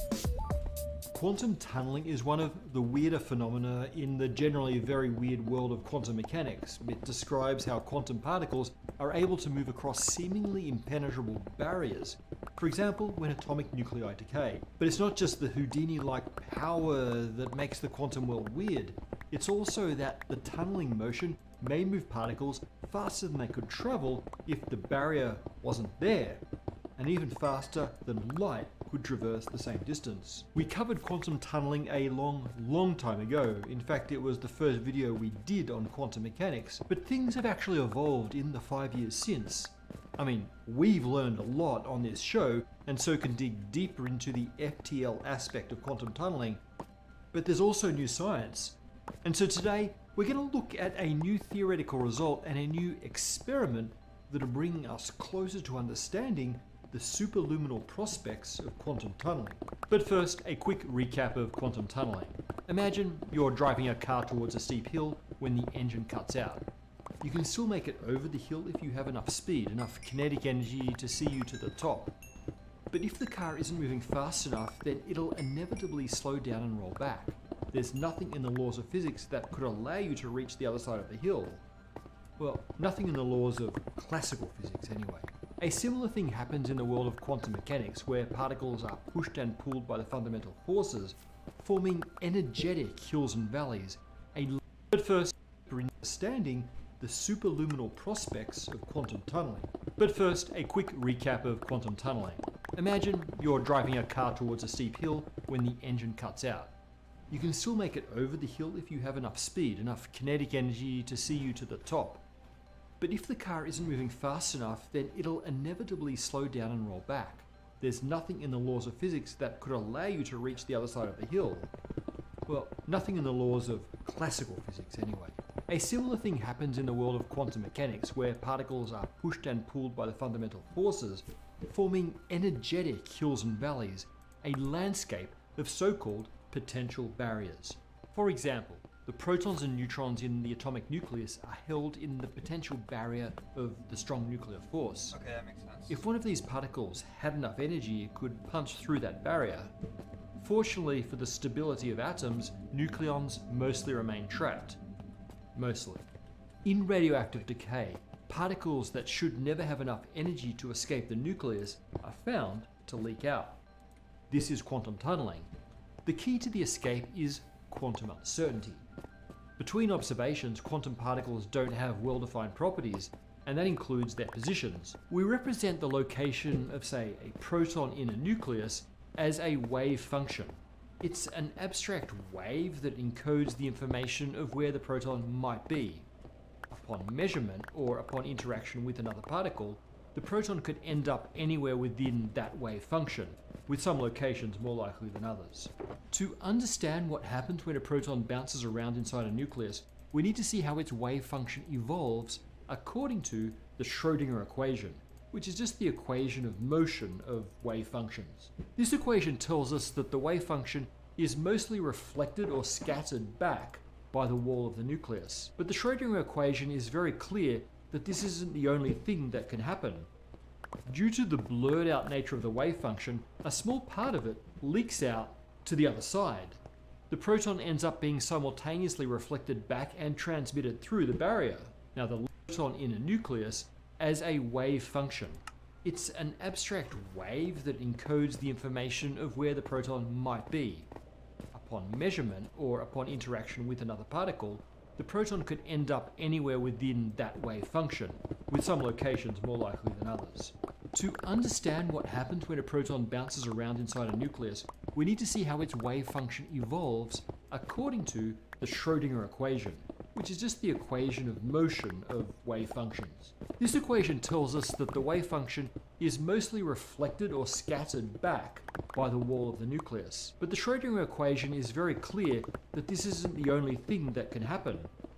Due to the blurred out nature of the wave function, a small part of it leaks out to the other side. Why? The proton ends up being simultaneously reflected back and transmitted through the barrier. Now, the latter is very improbable, only as likely as the tiny fraction of the wave function that peeks through that barrier. But improbable isn't impossible. And so, when you observe the nucleus, it'll collapse into one of these two states, either business as usual or a nuclear decay. We see quantum tunneling everywhere. In radioactive decay, of course, but tunneling also drives many other important processes. It's necessary for the nuclear fusion reactions that power the sun in some biological processes, and it's even a critical part of the workings of transistors and other electronic components. Really? But even with the ubiquity of this phenomenon, we know very little about what happens during the tunneling event itself. Okay, For so example, I think is the transition it's of just the like the math of the equation. Because there are other videos that the space-time has done on quantum tunneling or the Schrodinger equation, not quantum tunneling. But what I meant to say was the Schrodinger equation to kind of describe it. You know, there are actual equations you plug numbers into. That just was a visual representation. And I'm guessing there's some math that the visual representation of the leak is actually just part of the math, I think. It's just shown in the equation that it's possible. particle from one side of the barrier to the that's other my guess. instantaneous, or does it take some time? It turns out that it's very hard to determine the so-called tunneling time, because in the fuzzy world of quantum mechanics, it's hard to even define what we mean by tunneling time, or time for that matter. One thing, however, is clear. For a number of different tunneling, everywhere. In radioactive decay, of course, but tunneling also drives many other important processes. It's necessary for the nuclear fusion reactions that power the sun, in some biological processes, and it's even a critical part of the workings of transistors and other electronic components. But even with the ubiquity of this phenomenon, we know very little about what happens during the tunneling event itself. For example, is the transition of the particle from one side of the barrier to the other instantaneous, or does it take some time?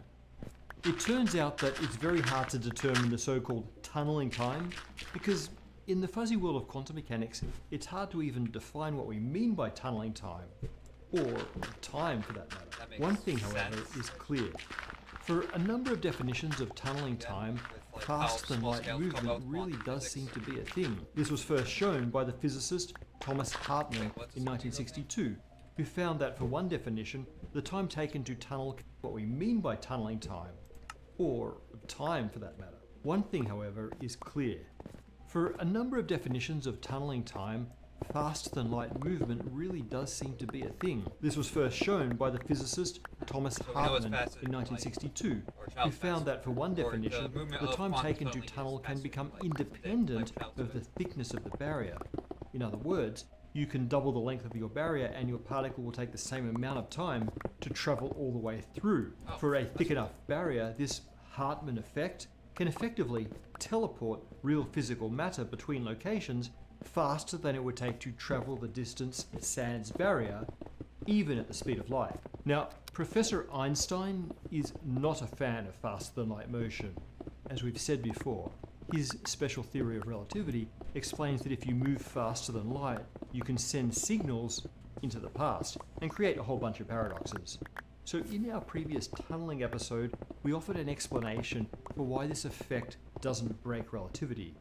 It came down to the definition of tunneling time. If the position of the tunneling particle isn't perfectly known, how do we know when to start and stop our tunneling stopwatch? It seems natural to define those times as whenever the center of the wave function passes the start and end points. But what if the wave function changes during the tunneling? In a sense, the leading edge of the old wave function becomes the center of the new wave function. Oh, that's interesting. It's like Well, I if you wanna hear all measured this, a gang. train's travel time through a tunnel by brain's clicking starting a to melt. stopwatch It's starting as to the happen. center of the train passed through the entrance to the tunnel, Wait. and then again when the front of the train reaches the exit. The particle will take tunneling time instantaneous, or does it take some time?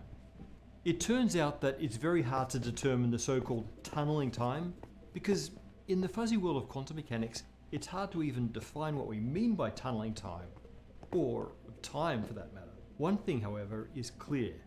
For a number of definitions of tunneling time, faster-than-light movement really does seem to be a thing. This was first shown by the physicist Thomas Hartmann in 1962, who found that for one definition, the time taken to tunnel can become independent of the thickness of the barrier. In other words, you can double the length of your barrier and your particle will take the same amount of time to travel all the way through. For a thick enough barrier, this Hartmann effect can effectively teleport real physical matter between locations faster than it would take to travel the distance sans barrier, even at the speed of light. Now, Professor Einstein is not a fan of faster-than-light motion. As we've said before, his special theory of relativity explains that if you move faster than light, you can send signals into the past and create a whole bunch of paradoxes. So in our previous tunneling episode, we offered an explanation for why this effect doesn't break relativity. It came down to the definition of tunneling time. If the position of the tunneling particle isn't perfectly known, how do we know when to start and stop our tunneling stopwatch? It seems natural to define those times as whenever the center of the wave function passes the start and end points. But what if the wave function changes during the tunneling? In a sense, the leading edge of the old wave function becomes the center of the new wave function. It's like if you measured a train's travel time through a tunnel by clicking a stopwatch as the center of the train passed through the entrance to the tunnel, and then again when the front of the train reaches the exit. You'll get a shorter time than if you clicked for the same point at both tunnel ends. Now, if this was a quantum tunneling train, then only the front carriage would make it through the tunnel, while the rest of the train would be reversed and travel back the way it came. And then when you observe the train, all but one of the carriages would vanish. So it's hard to measure the train function changes during the tunneling. If the position of the tunneling particle isn't perfectly known, how do we know when to start and stop our tunneling stopwatch? It seems natural to define those times as whenever the center of the wave function passes the start and end points. But what if the wave function changes during the tunneling? In a sense, the leading edge of the old wave function becomes the center of the new wave function. It's like if you measured a train's travel time through a tunnel by clicking a stopwatch as the center of the train passed through the entrance to the tunnel, and then again when the front of the train reaches the exit. You'll get a shorter time than if you clicked for the same point at both tunnel ends. Now, if this was a quantum tunneling train, then only the front carriage would make it through the tunnel, while the rest of the train would be reversed and travel back the way it came. And then when you observe the train, all but one of the carriages would vanish. So it's hard to measure the travel time of a quantum train or a quantum wave function because it's hard to define the start and end points. Certain definitions seem to imply faster than light motion, but that's also true of motion without a barrier. Launch a particle through empty space with a well-defined starting position, and its position wave function will spread out before the finish line. The center of that wave function can't travel faster than the speed of light, but upon measurement, the particle may appear to be at the leading edge of the wave function starting position, and its position wave function train, all but one of the carriages would vanish. So it's hard to measure the travel time of a quantum train or a quantum wave function because it's hard to define the start and end points. Certain definitions seem to imply faster than light motion, but that's also true of motion without a barrier. Launch a particle through empty space with a well-defined starting position, and its position wave function will spread out before the finish line. The center of that wave function can't travel faster than the speed of light, but upon measurement, the particle may appear to be at the leading edge of the wave function, potentially nudging it above light speed. So you can see how the question of tunneling time is a bit messy. If we want to answer this, we need to define a better question. Let's instead ask the following. Is it possible to send a message between 2 points that are separated by a barrier faster than you can transmit the same message through empty space? Fortunately, a recent paper helps us answer exactly that from a theoretical standpoint. Most previous work on tunneling time relied on the Schrödinger equation, which doesn't incorporate Einstein's special theory of relativity and so has no speed limit baked into it. These new guys use the Dirac equation, which properly incorporates special relativity, and so we can take any emerging FTL motion more seriously. The explanation boils down to a thought experiment. Imagine you try to send a message encoded in a collection of particles to a friend, and you want it to arrive as soon as possible. Should you send the message through empty space or through a barrier? Can quantum tunneling really speed up the transmission of the information contained in that message? Well, it turns out that the answer depends on what you mean by receive the message. If you can count the message received at the instant that the first particle arrives, then the new study finds that the tunneling message really does arrive first. and the thicker the barrier, the bigger the difference in arrival time. That's just what Hartmann calculated using arguably the wrong equation back in 1962. The study also finds that the tunneling wave packet isn't necessarily reshaped all that much. It's not clear that we can really think of the new wave function as just the cut-off front end of the old wave function, or the first carriage of the quantum train. So, FTL verified, right? Well, not quite. The study finds that the average travelling time for tunneling particles is shorter than the average time for free-flying particles. But that's only for the tunneling particles that make it through. Most get reflected by the barrier, and as the barrier gets thicker, exponentially more get reflected until only a minuscule number pass through. If you try to send your message over and over, your friend will most likely receive a free-flying particle long before they receive a tunneling particle. Staggeringly more likely for any meaningful distance. And that's just because the former is much more likely to make it. Does this really save causality? In order to violate causality, your friend would need to send a return message that was influenced by your message to them, which could then cause a paradox loop. The authors say that more work is needed to verify that this is ruled out, but in general, this looks like a lifeline for causality. All this theoretical stuff is good and fun, but what does experiment have to say? Efforts from the early 80s and on seem to agree that the Hartmann effect is real, but interpretation of the results suffer from some of the same problems as the theoretical calculations. How do we define tunneling time? And even trickier, how do we define a tunneling time that we can actually measure? For a real physical experiment, we need a clock that's physically measurable. In 2020, a paper was published in the journal Nature that used the swiveling axis of a particle's quantum spin as the clock hand. The phenomenon is called Larmor precession, in which the particle's dipole magnetic field, which is defined by its spin axis, precesses like a top in an external magnetic field. The rate of rotation can be used as an internal clock. In this experiment, they fired ultra-cold rubidium atoms at a laser field that was spread out over a small area. That field was strong enough to deflect the atoms completely, and so provided an insurmountable... I get how they made the clock, but like how was... They're still observing the clock, right? So how does this work? All this theoretical stuff is good and fun, but what does experiment have to say? Efforts from the early 80s and on seem to agree that the Hartmann effect is real, but interpretation of the results suffer from some of the same problems as the theoretical calculations. How do we define tunneling time? And even trickier, how do we define a tunneling time that we can actually measure? For a real physical experiment, we need a clock that's physically measurable. In 2020, a paper was published in the journal Nature that used the swiveling axis of a particle's quantum spin as the clock hand. The phenomenon is called Larmor precession, in which the particle's dipole magnetic... In 2020, a paper was published in the journal Nature that used the swiveling axis of a particle's quantum spin as the clock hand. The phenomenon is called Larmor precession, in which the particles can actually measure. For a real physical experiment, we need a clock that's physically measurable. In 2020, a paper was published in the journal Nature that used the swiveling axis of a particle's quantum spin as the clock hand. The phenomenon is called Larmor precession, in which the particle's dipole magnetic field, which is defined by its spin axis, precesses like a top in an external magnetic field. The rate of rotation can be used as an internal clock. In this experiment, they fired ultra-cold rubidium atoms at a laser field that was spread out over a small area.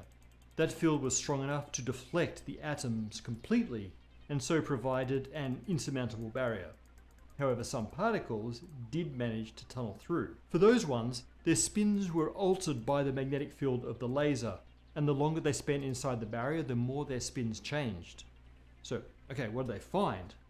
Did the particles travel faster than light? Well, no, but they weren't trying to... They fired ultra-cold rubidium atoms at a laser field that was spread out over a small area.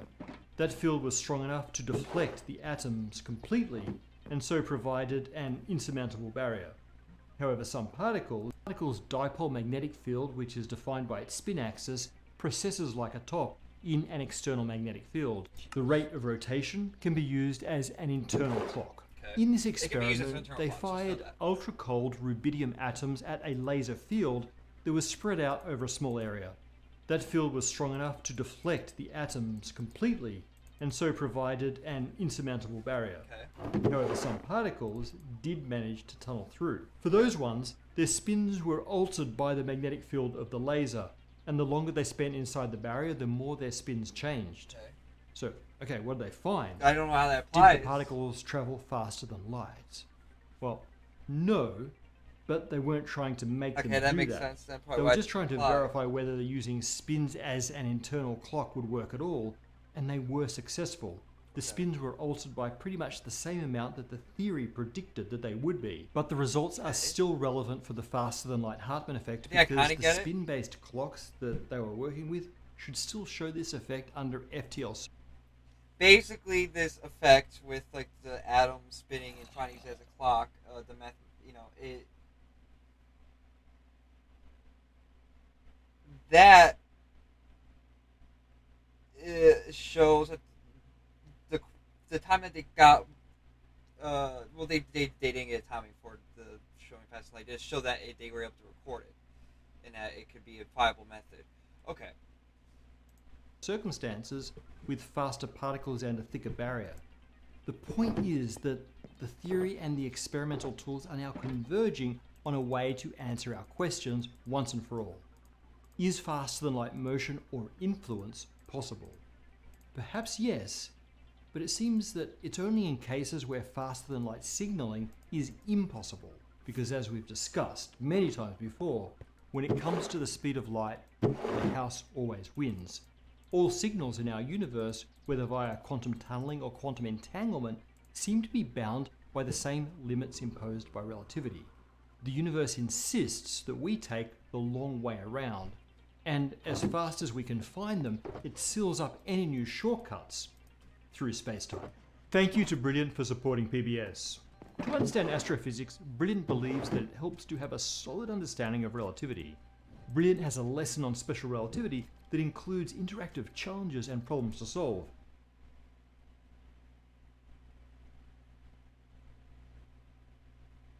Create like a whole cinematic universe for the Hoffman.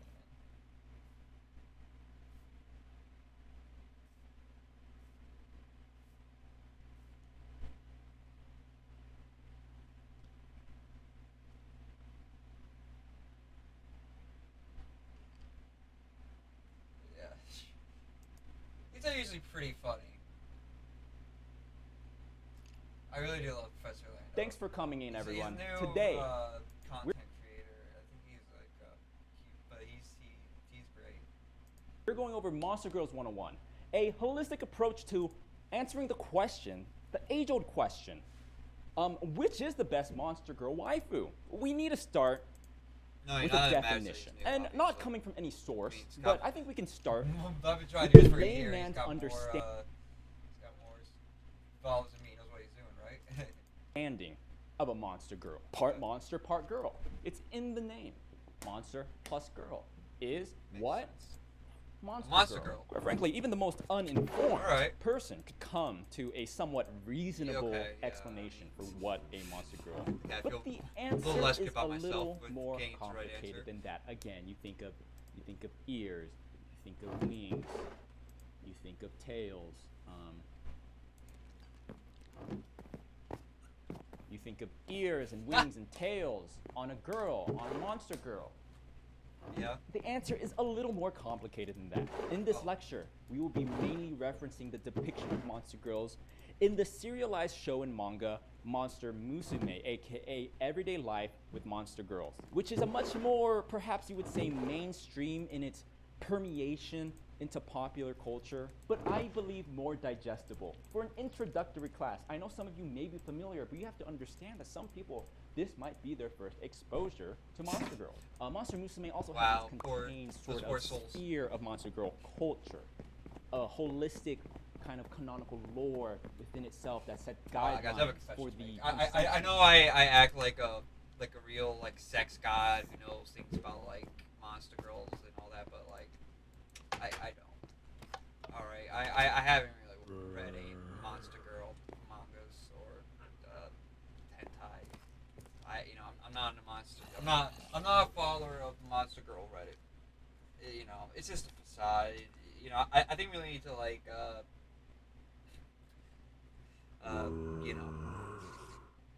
be honest with ourselves and just admit that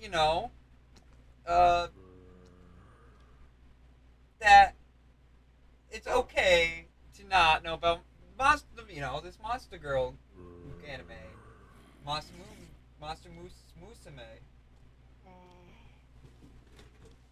Anyways, of the Monster Girl content.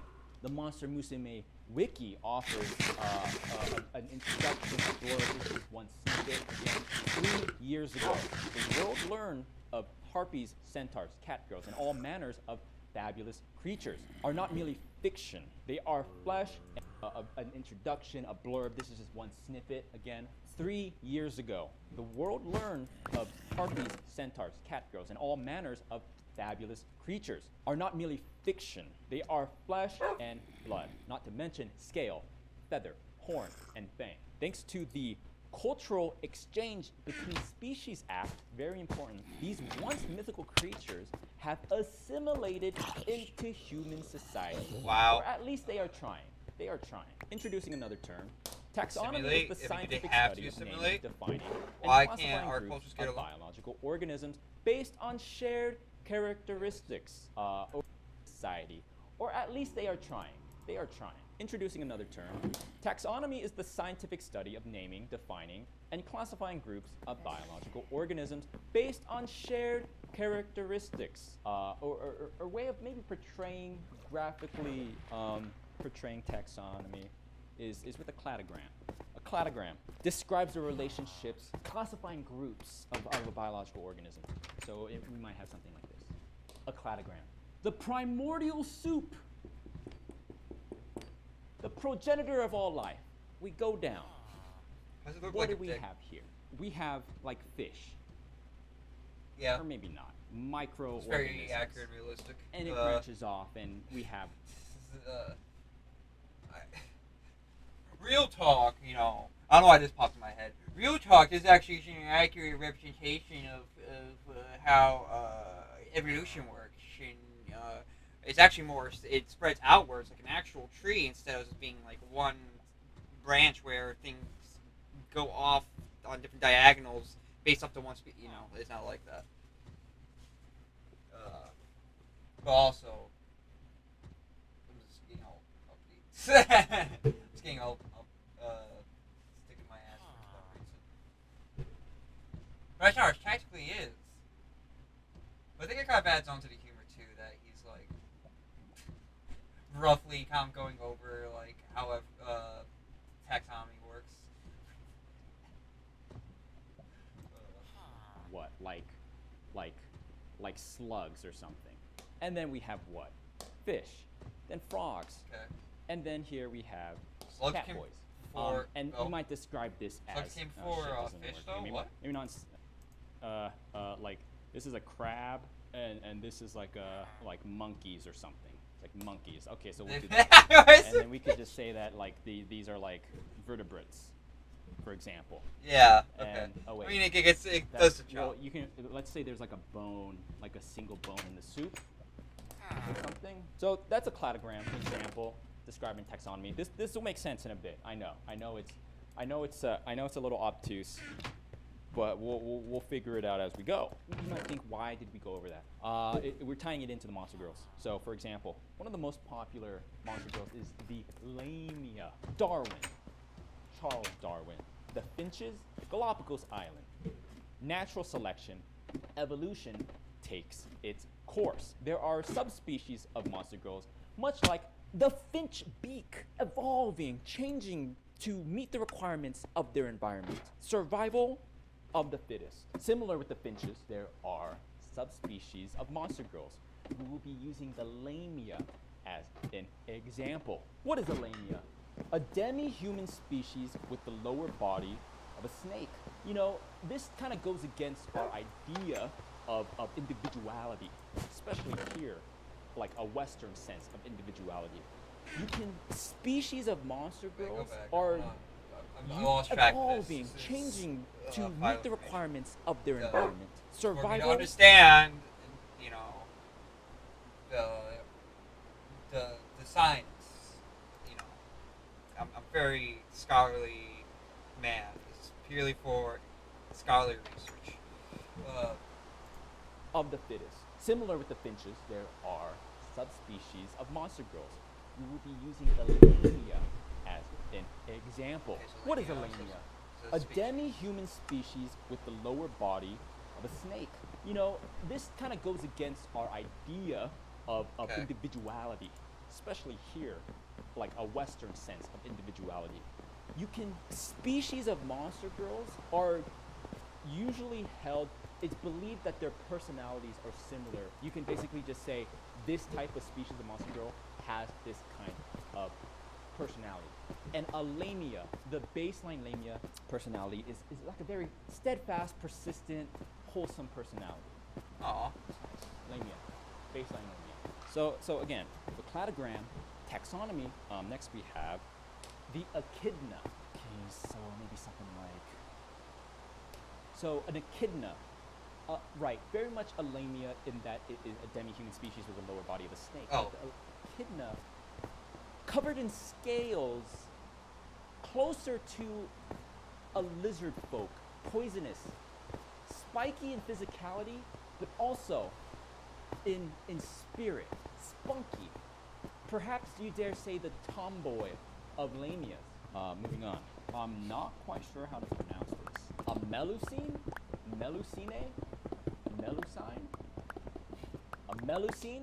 A lamia with dragon wings. Or maybe not specifically dragon wings, but what you would know to be dragon wings. More closely related to sea snakes. Personality-wise, prefers to be alone, a little timid. And the wings are vestigial. They're useless. They cannot actually fly.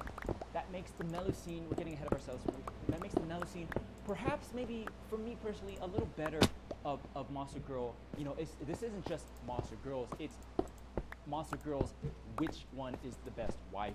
So for me, I like the fact that the wings are vestigial and are useless because the melusine is like, never mind. We're gonna move on. Medusa. However, that's a little misleading. The Gorgons, classic. The myth of Medusa, their keen stare. You talk about personality. A cold stare that makes people freeze in place. That's where the myth originates. They're not literally turning to stone, but their cold, intense gaze causes people to freeze in place.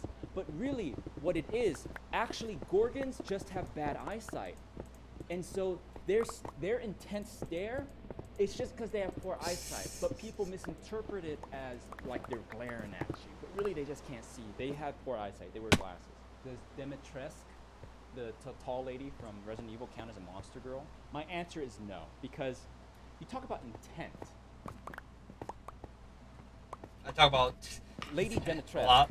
I would say, is not a monster girl, because it's the intent. They are a monster, but it's more about, we'll get into this a little later, it's in the next part, but it's like there is the essence of an animalistic, almost problematic of a relationship of like pet master, but not a pet, a very primal relationship. She's too like intentful, too purposeful.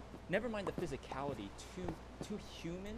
It's just a feeling. I think the key thing about Monster Girls is that they exist in a very intended and expanded upon sphere lore, canonical lore, and it's much more consistent. Not just like, you know, Resident Evil, it's a bunch of mishmash stuff. There are monsters, but a monster girl is not simply, you know, we said it in the beginning class, not simply just half monster, half girl.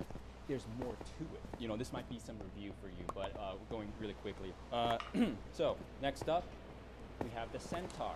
The centaur are a demi-human liminal race with the upper body of a human attached to the body of a horse. I maybe perhaps should have saved this for the last because, frankly, this one's my favorite straight off the bat. If I'm here. We're talking about monster girls, but we're also talking about analyzing their waifu materialness. Centaur's gotta be it for me. The centaur's loyal. It is strong. You can literally ride it in two different ways. It will protect you. It is strong. It is fast. It is loyal. And there's something about there's stuff like harpies and small, delicate. When I say the horse is strong, it can take some punishment. I don't have to fear feeling bad. That's I don't have cool. To, That's great. It can run the track. It can run the track. You know what I mean? Like bird, you see like a bird, it's fallen, its wings broke, its legs bent. It's like, what happened to you? You can't just but strong, can run the course. Loyal, centaur, that's my favorite. Next up, the harpy is a mono-gendered female, demi-human race with the body of a human and the wings and talons of a bird. It's fitting that we started with my favorite, the centaur. And it's kind of ironic that the next one is the worst, especially the depiction in Monster Musume. Don't boo me. Don't boo me. I'm right. I'm right. Don't you boo me. I'm right. The eyes are drawn kind of like looking in different directions. Not all there. Birds are gross. Birds are dirty. The wings and then the feathers, they're big and I talk about how I like the horse able to, strong, can take it. This is like, what is this? It's frail, it's dumb, it's nasty, like bird's disease. Also, it lays eggs. No. Harpy's the worst one of the main, Monster Musume races. Okay, next up. The slime. That's I think it's like a fan favorite. That's I see the slime monster girl a lot. This is the coop. Or no. It's slime. Like on iPhone. Mainly when I used to go on iPhone when I was much younger. If I'm younger, race whose body years ago. is composed Sadly. almost entirely of a gelatinous substance. Yes, I saw someone say kind of translucent, kind of transparent. They're just a slime that has kind of like a solid form to be enveloped in an all-encompassing gelatinous embrace. It sounds too good to be true, and it is. The monkey's paw, because they almost don't even know what's going on. I need love. I talk about Monster Girl, waifu, not a fleshlight. I need a connection. I'm ready to be gooped up. Professor Lando Look does at me not with see these dead women eyes, as and objects they're and just wants like, them real. goop. I'm Damn like, it. the sheer physicality of it is so good that it doesn't make it like an F. It's mid-tier. Slightly above mid-tier. It's like Ditto. It's the Ditto effect. It is the Ditto waifu explanation theorem. It's not as good as people purport it to be. Like I said with Ditto, I need to be able to look down and see the fear, the glimmer of doubt in the eyes. God. That little hint of fear. Not true fear, but just a little Yeah, that's submissive fear. And the slime's just like looking at me like, I don't even know what's going on, but I'll goop you. Arachne. Carnivorous. Oh gosh, yeah, I think this one needs them out too. That have a human torso, but are attached to the hips of a giant spider body. They are physically strong and fast. Straight off the bat, I want to say that I think the mainstream understanding of, or the perception of the arachne, the spider monster girl, is that it's good. I like that. We talked about dominance and how throughout history there's a constant, always referring to the hunter and the hunted. We enjoy that game, the yaoi, Omegaverse, the Milfy. We like to be dominated. Yes, the mommy energy. The mommy energy. I wanna be, oh no! I'm all webbed up, she's gonna suck me dry. There's something there, there's something to that. But it's a spider. You think about real life, like a hairy tarantula body, or like a giant spider. Yeah, body, like and the I agree. It's cute in the anime, but if you are actually going to lay with also it's like carnivorous and gonna eat you or something, you're not realizing how horrific the spider monster girl is. Exactly.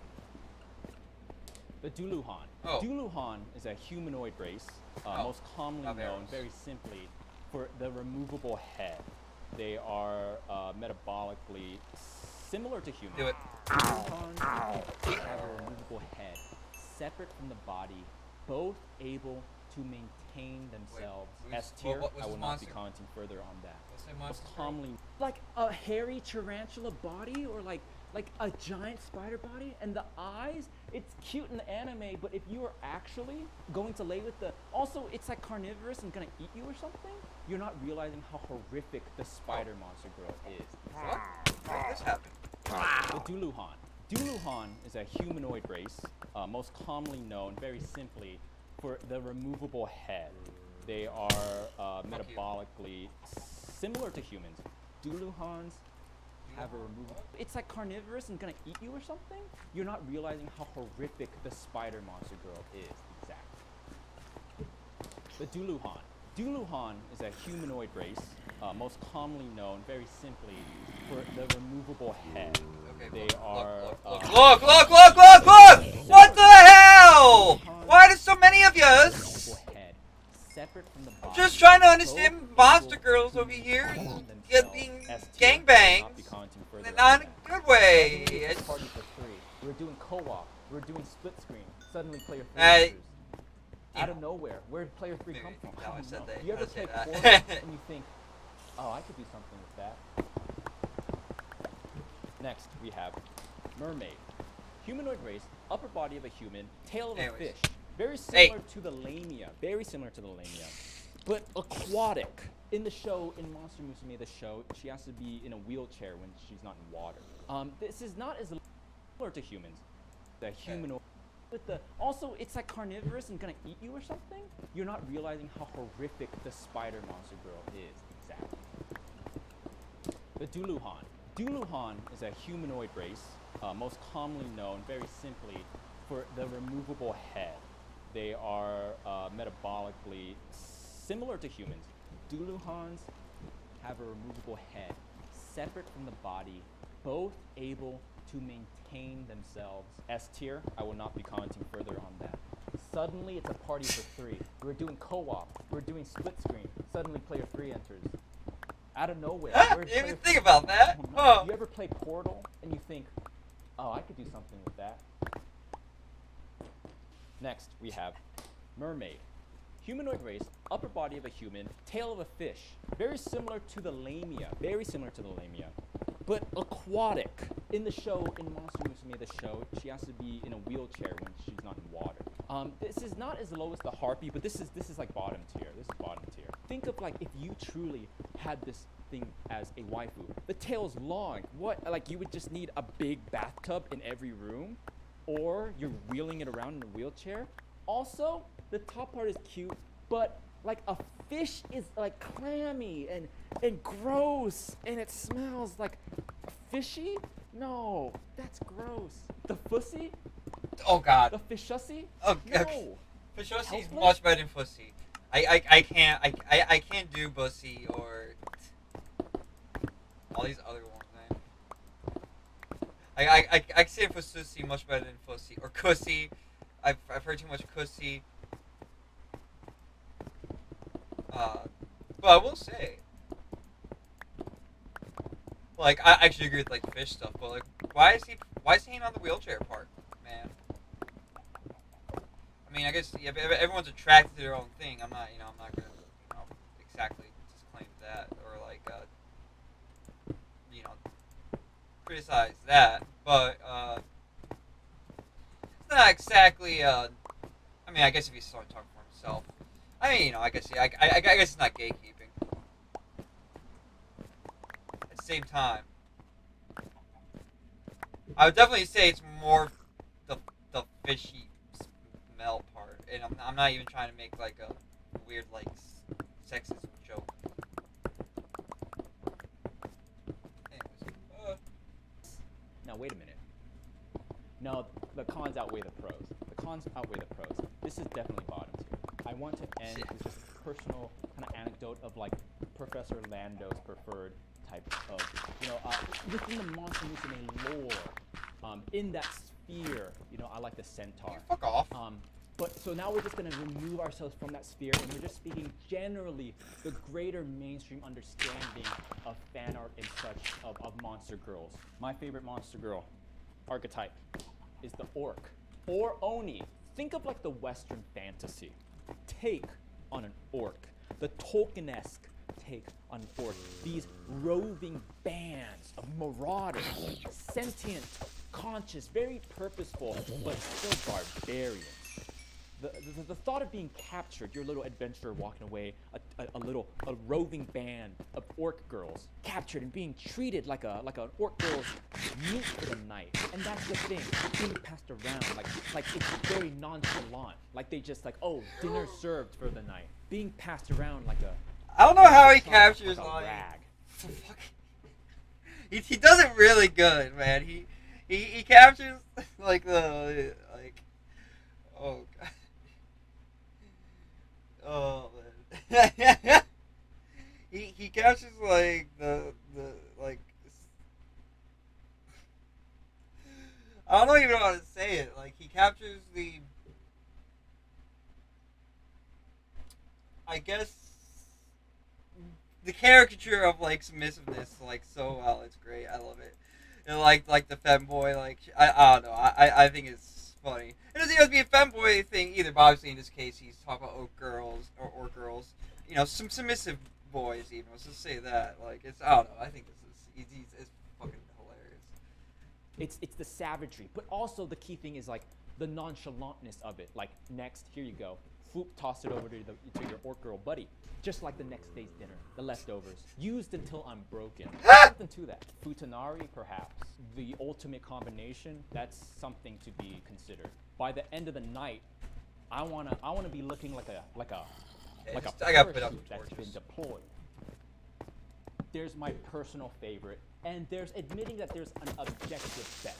There's my personal take, my opinion, but then there's like acknowledging what the mainstream is. For example, anime. My personal favorite anime, maybe I need to think about it more, but off the top of my head, it's like Hunter x Hunter, Heroes of Korra. Fuck off. Fuck off! I don't know. But like, I can acknowledge that I think objectively FMA Brotherhood, Full Metal Alchemist Brotherhood, is like objectively the best anime in terms of like what it offers. Yeah. Story, design, action. But FMA Brotherhood's not even on my top 10 probably. So that being said, like, what is the ultimate monster girl? You're gonna have to think a little critically on this one. The answer is a human girl. And when we say ultimate monster girl, we mean in the essence of monstrosity. What is more monster-like than a girl, than a girlfriend? What can be more monstrous? The real monster are the humans. Nothing more depraved. Yeah, we are the fires. Dangerous. Stealing your snacks, can't make up a decision on where to eat, stealing Okay, now we're just, your you know. heart. Oh. Damn. I rest my case. I'll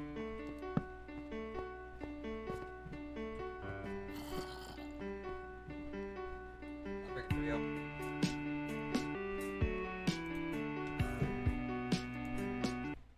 Yeah, anyways, he's fucking hilarious.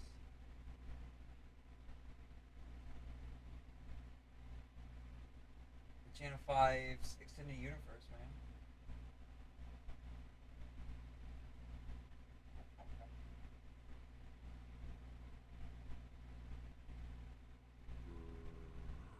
Videos. Let's actually do some homework soon here. Don't you do it. Don't you do it.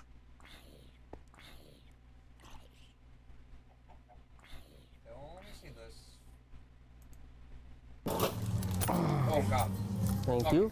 My name is Niels. My name's Nick. Nice to meet you, bro. I'm from India, Where in India? west coast of India. It's called Gujarat. How long have you been here? It's been 4 years. Do you ever get bored working here? No, I like to work. I like my job here, and I like the people here because they are really compassionate and like joyful people around here. I like their culture, their feelings, and I support Black Lives Matter movement. Yeah. That's Nils, the store clerk.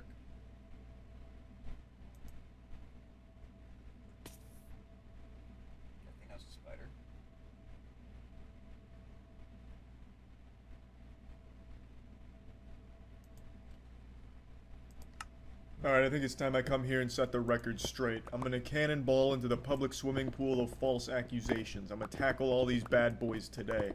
Right now, I am being accused of being the catalyst behind Smash Mouth's breakup.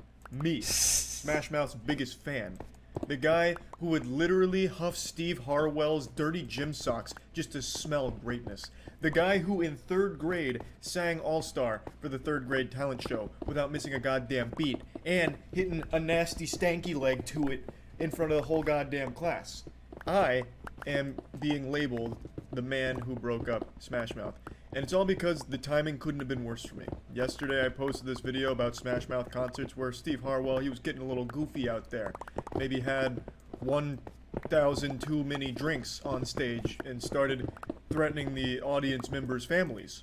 And I was talking about like, hey, that's a fucking great concert. That's the kind of concert I'd want to go to and mosh at. Just fucking moshing to Smash Mouth, walking on sunshine, as Steve Harwell's puking his brains out from alcohol poisoning on stage. I was like, that's the atmosphere I want to be in. And then I also showed clips of when Steve Harwell was freaking out about people throwing bread at him. And let's be honest, if you had bread tossed at you, you'd probably be fucking mad. Like, hey, which one of you sack of shits is throwing the fucking whole wheat at me, right? Like, I think it's justifiable.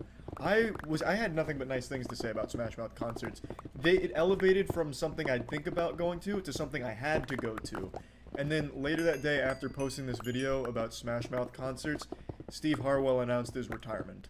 Not only is this the end of Smash Mouth, but it is also the end of Shrek. I know Shrek 5 was recently confirmed, but now they're gonna have to cancel the entire project. There is no Shrek without Smash Mouth. For a lot of Smash Mouth fans, this was very hard news to swallow. No this offense. was like that suppository in your butthole and you're clenching real hard not to let it in because you just don't want to accept it. Smash Mouth isn't just a band. They were an entire generation.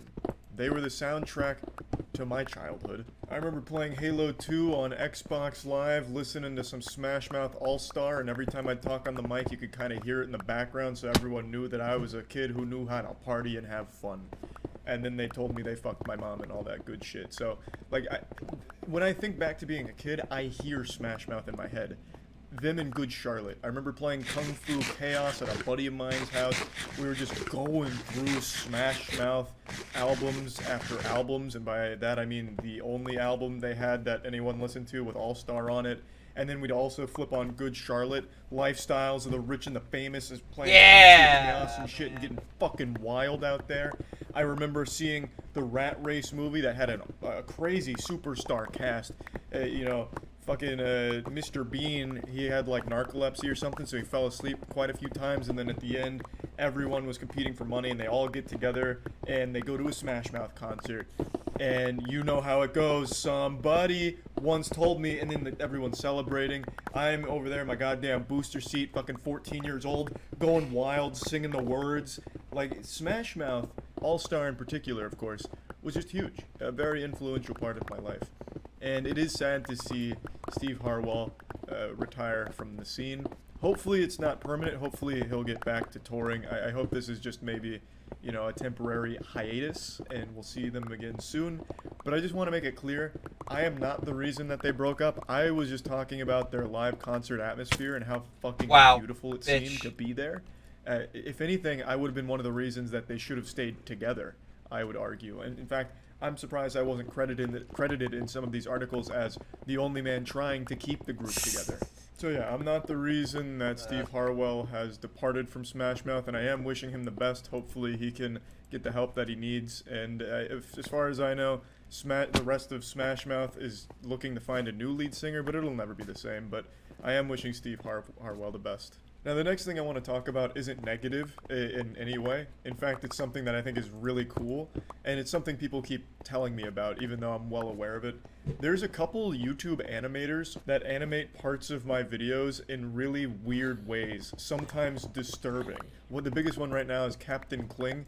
I'm sure you've seen these floating around because apparently they've been hitting recommended pretty often, so let me just show you a couple of these. Woo! Yeah, baby! That's what I've been waiting for. That's what it's all about. Woo!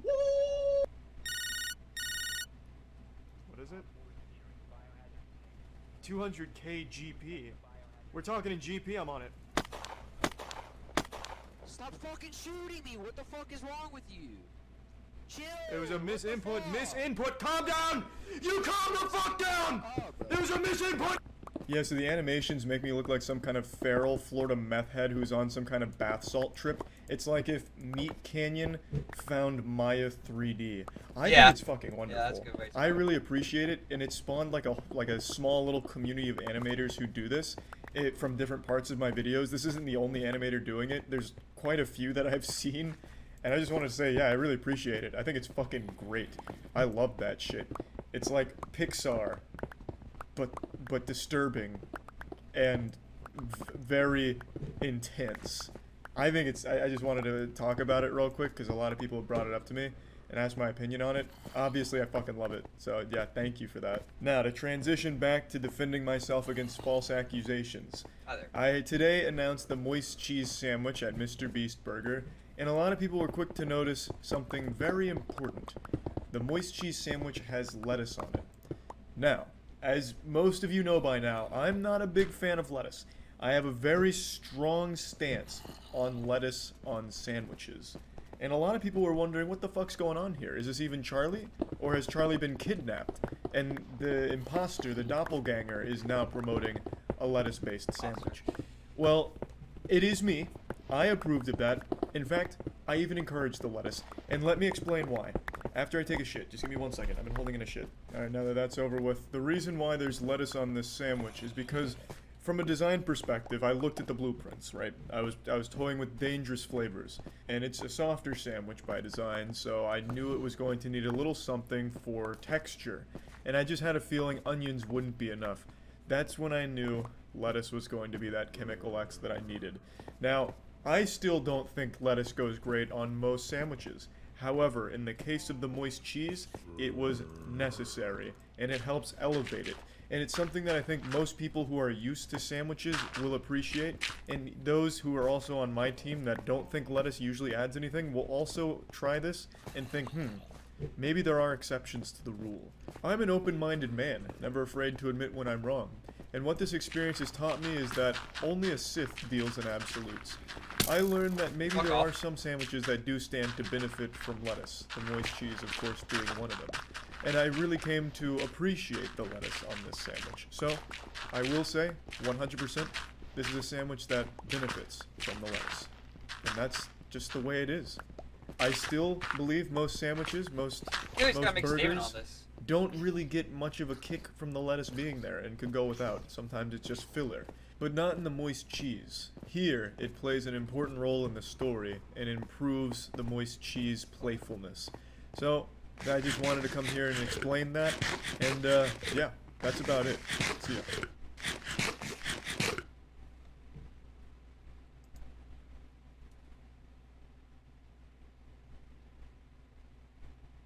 Have I eaten yet?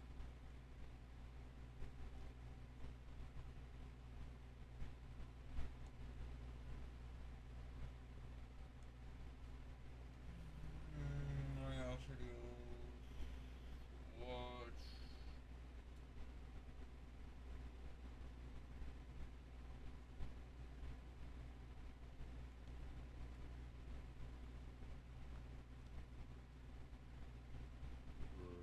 Tell you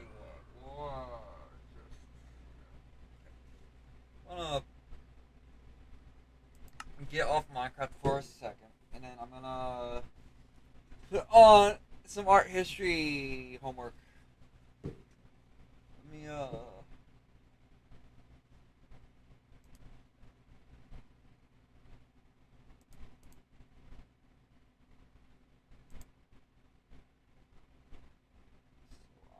whatever, just do this.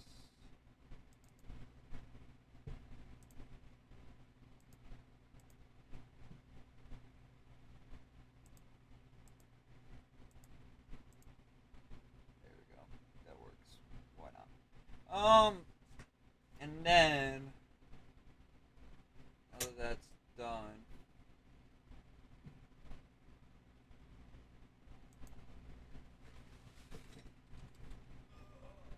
I can go to YouTube Blackboard. I got to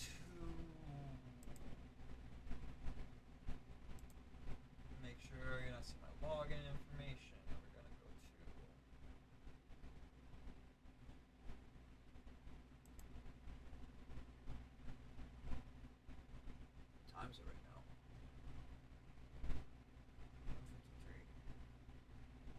about that. Here we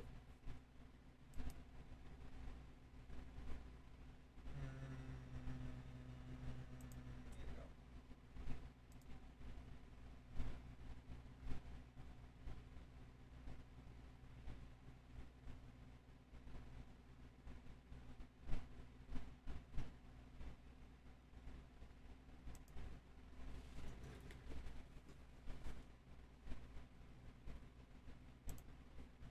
Yeah, sure. Open Acrobat. I want to see if I can do the text speech here.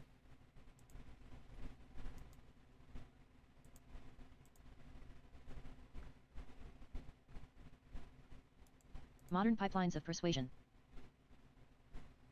During the 1920s and 1930s, a period that embraced titanic economic expansion and, subsequently, ravaging economic collapse, the practices of public relations in particular, and of planned propaganda campaigns more generally. Okay. grew No. exponentially. No. During the 1920s and 1930s, Oh, a God. period that embraced titanic economic expansion and, subsequently, ravaging economic collapse, the practices of public relations. Where? How do you change it? Preference. Something like that.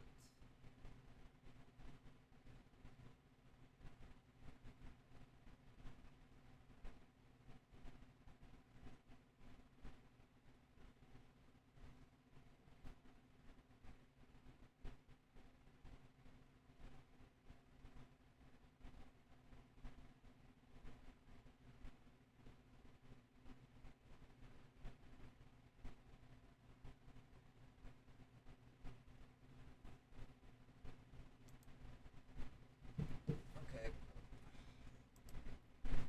Hold up.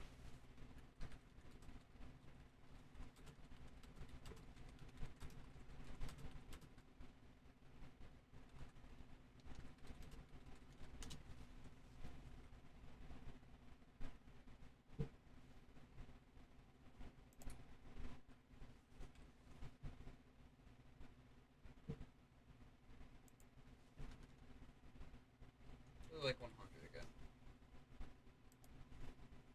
During the 1920s and 1930s, a period that embraced titanic economic expansion and, subsequently,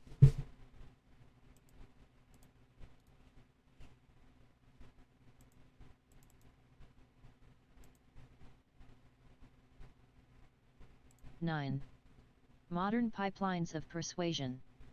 During the 1920s and 1930s, a period that embraced titanic economic expansion and, subsequently, ravaging economic collapse, the practices of During the 1920s and 1930s, a period that embraced titanic economic expansion and, subsequently, ravaging economic collapse, the practices of public relations in particular, and of planned propaganda campaigns more generally, grew exponentially. From a variety of vantage points and roused by a range of concerns, observers noted foundational changes in the American social fabric.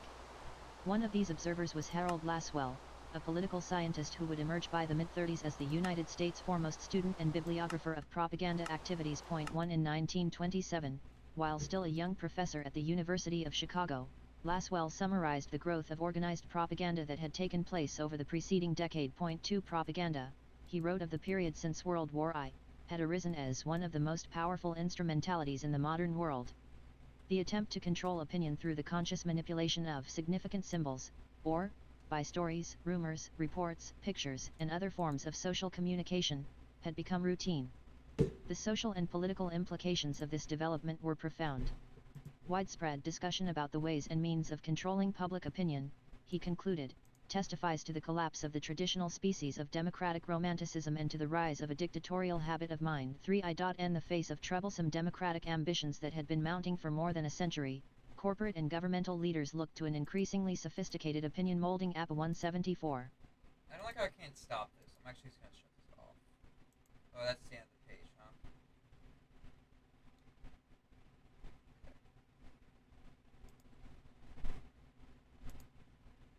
Download.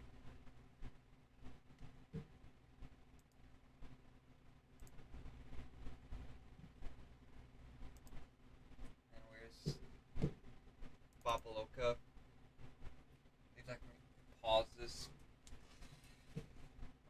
go whenever I want. Can rewind it a little bit easier. It might make it worse. I don't know what I always.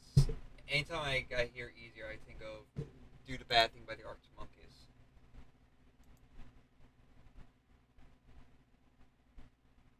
Open. What's open?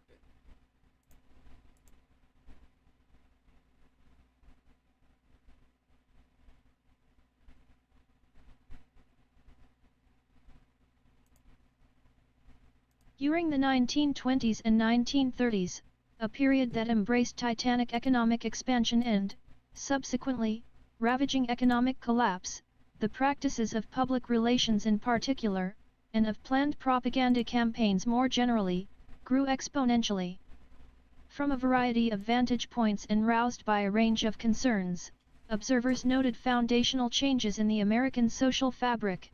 Hi. One of these observers was Harold Lasswell, a political scientist who would emerge by the mid-30s as the United States' foremost student and bibliographer of propaganda activities. One in 1927, while still a young professor at the University of Chicago, Lasswell summarized the growth of organized propaganda. Really? That's annoying as fuck. I can't pause this. I can't click on another application for a second. It's bullshit. Anyways, we're talking about the, how mass media has,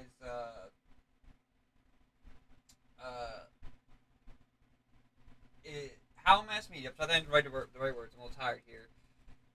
How mass media has, threatened democracy and, the well-informed populace through mass suggestion. Wait, I think I said mass suggestion. The visual world? I don't know. Point is, world's fucked. That's big part. That had taken place over the preceding decade.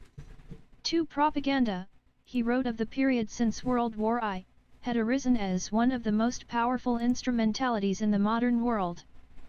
The attempt to control opinion through the conscious manipulation of significant symbols, or, by stories, rumors, reports, pictures, and other forms of social communication, had become routine.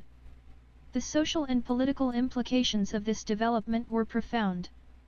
Widespread discussion about the ways and means of controlling public opinion, he concluded, testifies to the collapse of the traditional species of democratic romanticism and to the rise of a dictatorial habit of mind. 3. In the face of troublesome democratic ambitions that had been mounting for more than a century, corporate and governmental leaders looked to an increasingly sophisticated opinion-molding APA. 174. Modern pipelines of persuasion 1-75-1. Ratus as their tool of first resort. Propaganda, Lasswell wrote with incisive candor, is a concession to the willfulness of the age. The bonds of personal loyalty and affection which bound a man to his chief have long since dissolved. Monarchy and class privilege have gone the way of all flesh, and the idolatry of the individual passes for the official religion of democracy. Hold up. It is an atomized world, in which individual whims have wider play than ever before, and it requires more strenuous exertions to coordinate and unify than formerly. The new antidote to willfulness is propaganda. If the mass will be free of chains of iron, it must accept its chains of silver. No! Honor and obey. It must What not the accept and fuck? face seduction. 4. Progressive educator John Dewey, one of 20th century. America's most adamant public champions of participatory democracy, observed this same development with dismay. I have to get up there. In the 1930 book, I have to Individualism rewind a lot of Old this and too. New, he described the society around him as one in which popular consciousness was in the process of being engulfed by a dreadful and ubiquitous apparatus of mass I don't persuasion. care about this raid. I've already. The critical edge of an informed and independent-minded public, the vital linchpin of democracy, was daily being blunted by a perpetual flow of psychological trickery. Look, it's We too were much. exposed to the greatest flood of mass suggestion that any people has yet experienced, he lamented. And it's only gotten bigger, by the way. The need for united action, and the supposed need for integrated opinion and sentiment, are met by organized propaganda and advertising. The publicity agent is perhaps the most significant symbol of our present social life. There are individuals who resist, but, For a time at least, Wait. sentiment can be manufactured by mass methods for almost any person or cause. 5. FBR Dewey. This historical outgrowth, unless somehow checked, represented the eclipse of the public as an articulate force in American life, an end to the eloquent promises of democracy. In the face of 11 to 767 changing rhetorics of persuasion, artificially accelerated I have to restart public like a lot of this, responses, 'cause I'm he not paying attention concluded, right now. independent Dealing with personal something a lot judgment was more- becoming impossible. 6. Though intellectuals played and continue to play a pivotal role in assembling and serving a modern publicity culture, the dramatic spread of organized propaganda activities cannot be understood simply as a product of intellectual deliberations. The routinization of propaganda in the United States was inescapably connected to fundamental shifts that were underway in society more generally, shifts that were transfiguring the definitions of public life during the 1920s and 1930s. One of the most powerful of these changes was in American media institutions, their structure, their reach, their variety, and their ownership. Consonant with changes taking place in American business more generally, I hate you!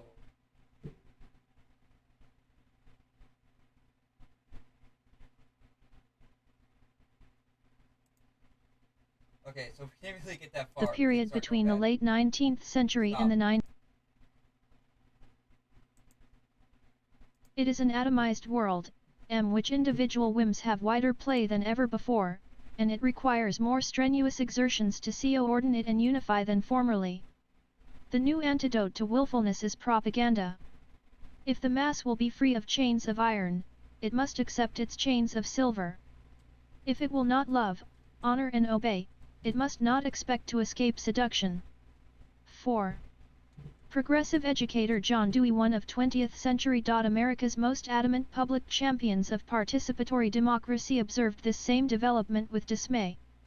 In a 1930 book, Individualism Old and New, he described the society around him as one in which popular consciousness was in the process of being engulfed by a dreadful and ubiquitous apparatus of mass persuasion.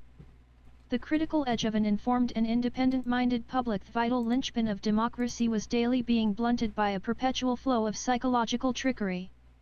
We live exposed to the greatest flood of mass suggestion that any people has yet experienced, he lamented.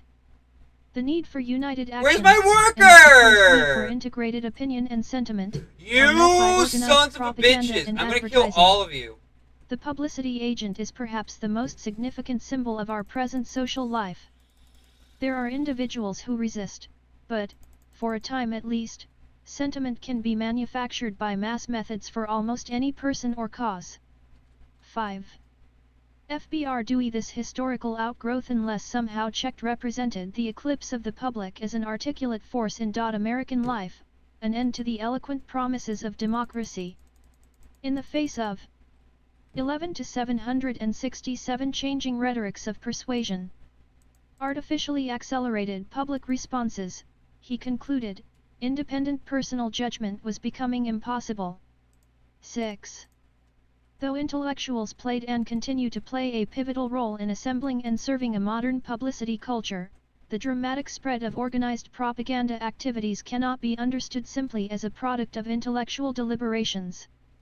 The routinization of propaganda in the United States was inescapably connected to fundamental shifts that were underway in society more generally, shifts that were transfiguring the definitions of public life during the 1920s and 1930s. One of the Man, it's a good thing we got this all figured out, though, right? I mean, we had to. We're past. This is in the past.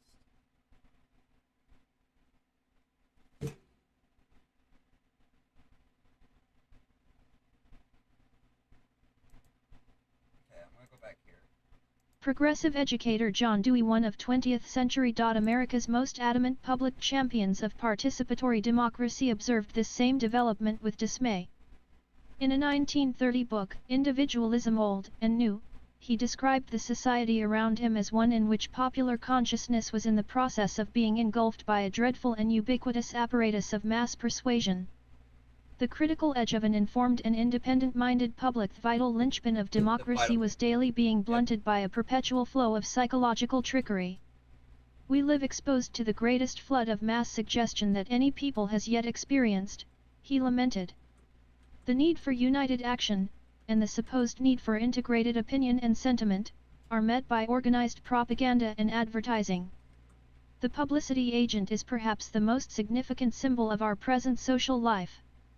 There are individuals who resist, but, for a time at least, sentiment can be manufactured by mass methods for almost any person or cause. 5. FBR Dewey. This historical outgrowth, unless somehow checked, represented the eclipse of the public as an articulate force in American life, an end to the eloquent promises of democracy. In the face of 11 to 767 changing rhetorics of persuasion, artificially accelerated public responses, he concluded, independent personal judgment was becoming impossible. 6. Though intellectuals played and continue to play a pivotal role in assembling and serving a modern publicity culture, the dramatic spread of organized propaganda activities cannot be understood simply as a product of intellectual deliberations. The routinization of propaganda in the United States was inescapably connected to fundamental shifts that were underway in society more generally, shifts that were transfiguring the definitions of public life during the 1920s and 1930s. One of the most powerful of these changes was in American media institutions, their structure, their reach, their variety, and their ownership. Consonant with changes taking place in American business more generally, the period between the late 19th century and the 1920s saw a momentous expansion and consolidation of media industries. In newspapers, conventionally seen as the prime arena for public relations, the metamorphosis was multifaceted. Oh God. Using psychological trickery to cause mass suggestion on the populace. Man, good thing we're past that. This is great.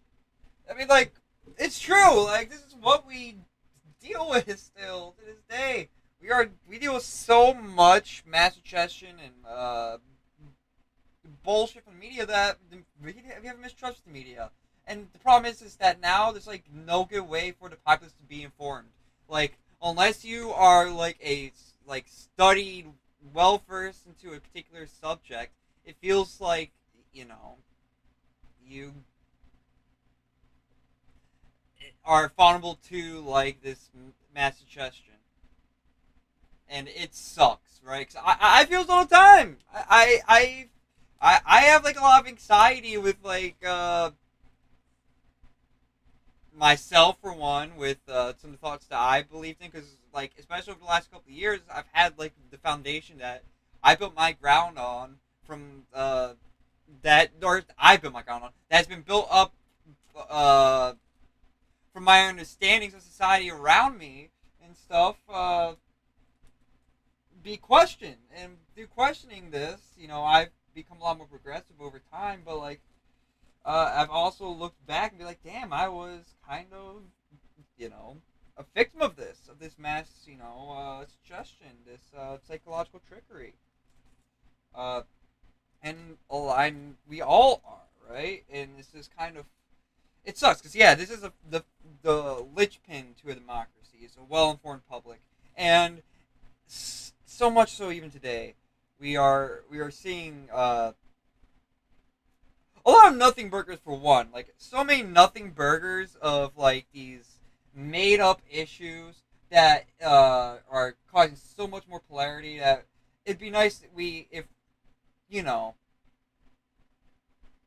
I'm just coming from very progressive, maybe if you want to say like leftist stance, you know, like all agreed with the scientific consensus that was supposed to be talking earlier about like trans, you know, people, you know, being legit, right? That they what they're feeling is legit, and that they are, you know, women, you know, and as well as with the idea of sex and gender, or biological gender, but you know, like the ideas of those and those actually being scientific concepts, but yet there's so much like mass suggestion still being like, well, no, scientifically, this is mainly from like conservative media out groups, but even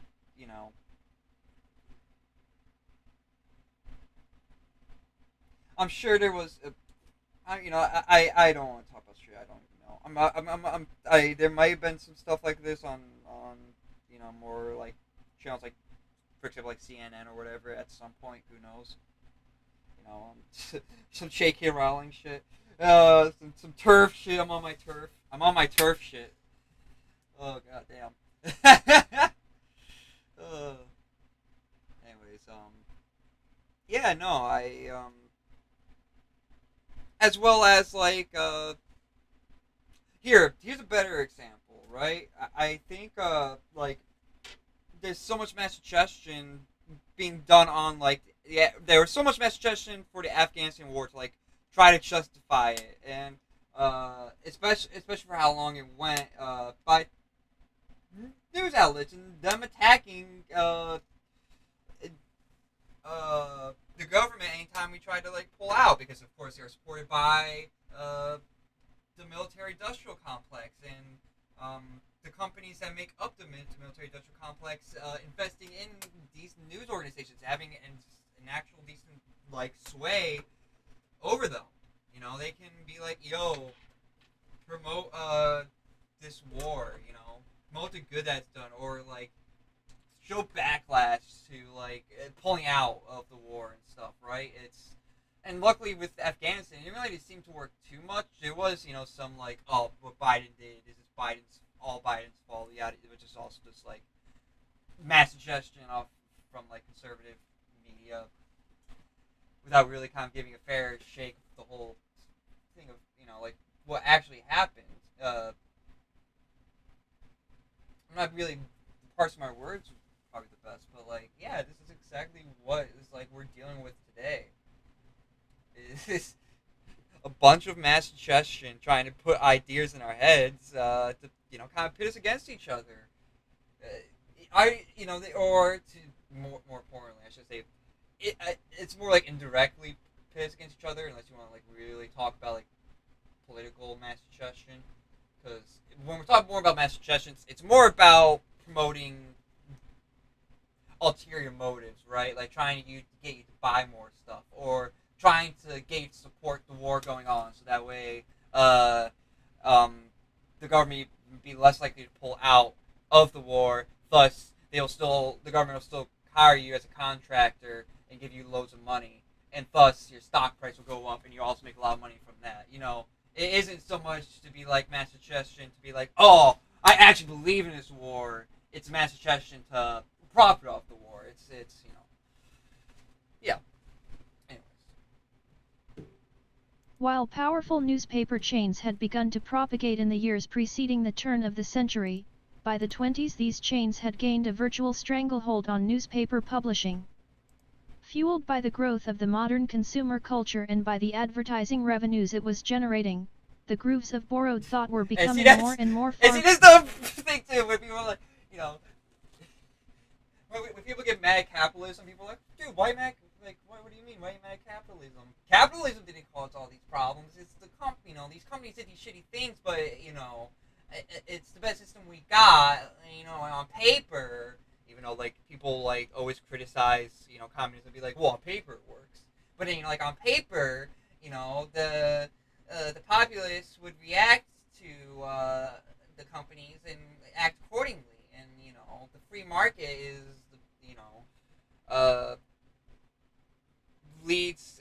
is dictated by the satisfaction of the people, which is not. This is a perfect example of why like people get pissed about capitalism, because it's like the reason why a lot of these newspaper chains were combining and were trying to pursue mass suggestion was for the purpose of advertisement, which is it comes from capitalism, right? It's the goal of using mass persuasion to make more money. And then, I'm not even saying like advertising itself is evil, right? It's more, and even it's gotten to this point where it's just like it's just accepted, right? that and they're gonna get to more specific examples of their time, but like trying to think of like a good example, like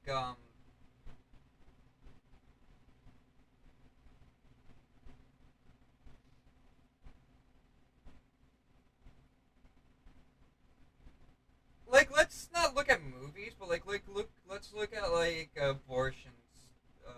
Well, no, that makes no sense. We're talking about advertising that's generating. Let's let's talk about okay, what creates advertisement money? That it's kind of controversial, but that's like maybe more controversial back behind it.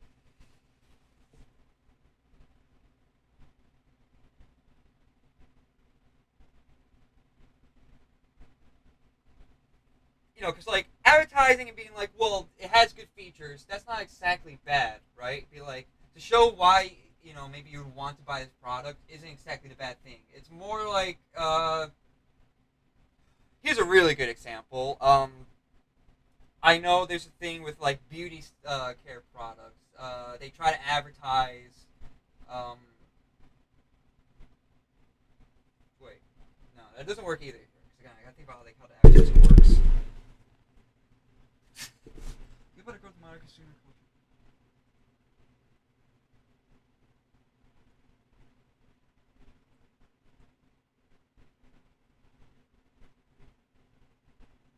Okay, so this is like a intersectionality problem, kind of to an extent, or maybe not intersectionality, but there's a lot of intersecting pieces that kind of makes it act like intersectionality a little bit, right?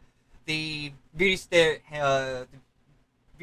product standards kind of generally push towards whiter skin. There's makeup that I'm sure they could find that pushes against this, but generally the trend has been, makeup towards white skin, making you look more whiter, right? Making you look more like going for European white women beauty standards. I say white women. It's also what the white male gaze obviously thinks as well, but so there's that, right? There's that influence. There's just that facet of it. But then there's also advertisers are trying to prey on people's insecurities of like, oh, I need to make my skin look more white. So then they will advertise towards that. Here's a better example, actually. Nike being pro LGBTQ, but and like women's rights and stuff. But then like also, I shouldn't say LGBTQ. I'm sure they're pro LGBTQ, but that's not important to this. Besides the point, they say that they're pro woman and stuff like that. You're trying to promote feminism in Western culture, but then like at the same time they take advantage of minorities in other countries, mainly women and children in like Taiwan. Maybe not Taiwan. I don't know. They outsource and pay these workers a lot less than what the work would be valued in America, and take advantage of them, and then also take advantage of you by making it seem like that they actually care about feminism when they obviously don't. They just care about making more money. So yeah, that's why people get mad at capitalism. Reaching while their content was being shaped by a declining number of news sources and by uniform, nationally dispersed, editorial perspectives. 7. The impact of this standardization was considerable. Through the flux of newspaper chains and other sources of national enlightenment, a society once defined by its remarkable variety of cultural backgrounds and by its distinct regionalism was being melded into generic ways of seeing, shaped by the priorities of modern commercial enterprise. In 1929, Roy Howard, head of the huge Scripps Howard newspaper chain, expressed his approval of this development, clearly aware of its intrinsic capacity to manage the attentions of a once unruly public mind. His tremendous advance in the development of the small dailies of the country, which is a direct result of Jindication. Modern pipelines of persuasion R177-1 and chain operation has, by a system of setting in action identical thought processes in all communities of the nation at almost identically the same time, annihilated provincialism in the United States and contributed to the development of a true American hegemony that is the marvel of the rest of the world. 8. Though Howard's hyperbole belies the fact that the American mind was not yet marching fully in lockstep, the implications of what he was describing were not lost on Ivy Lee and other public relations practitioners of the period. Whatever its limits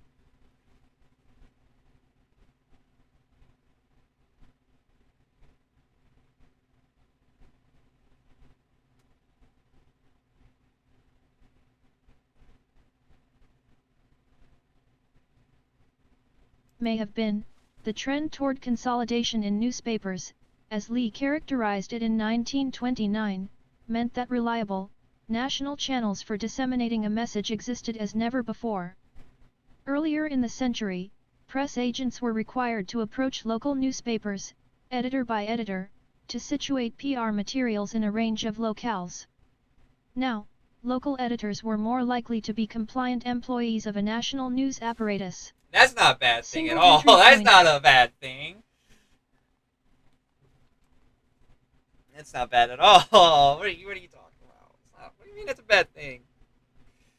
To be more for local editors to be more likely compliant employees to the national news apparatus. Existed through which a publicist could reach publics in a variety of regions all at once. This phenomenon, and its particular utility to the publicist, was the centerpiece of Lee's 1929 publication, The Pressel Day, How the News Reaches the Public. In his discussion of the contemporary newspaper system and his detailed roadmap of the modern highway system of persuasion, Lee provided an illuminating picture of the ways that public relations experts were becoming students of the media system and of the ways that Tartt's turn-of-the-century theoretical insights were maturing into the basis of a concrete, carefully considered, strategy. In spite of new, printless forms of mass media that were emerging, Lee argued, the newspaper remained... Again, this is it's gotten so like out of control, right? You know that like trying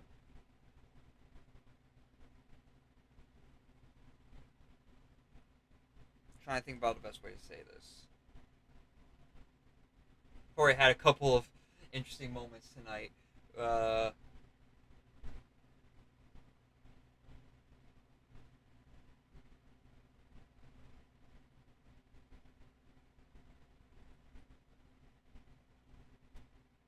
You know, like it's kind of like gotten like so out of control, right? That there's like, you know, and to an extent, there as time goes on, I guess you would expect to see more. You know, especially like when we have the internet today, we are so much more interconnected than ever before. But the internet's also like a free space, in you know, there are a lot of different platforms, for example, where you can get where you can go to get information. Now, there's also misinformation as a problem with this. There's so many outlets you can go to, and with how easy it can be done, you know, misinformation gets spread easily. So I guess, you know, that's maybe the dual edge of like this sword. At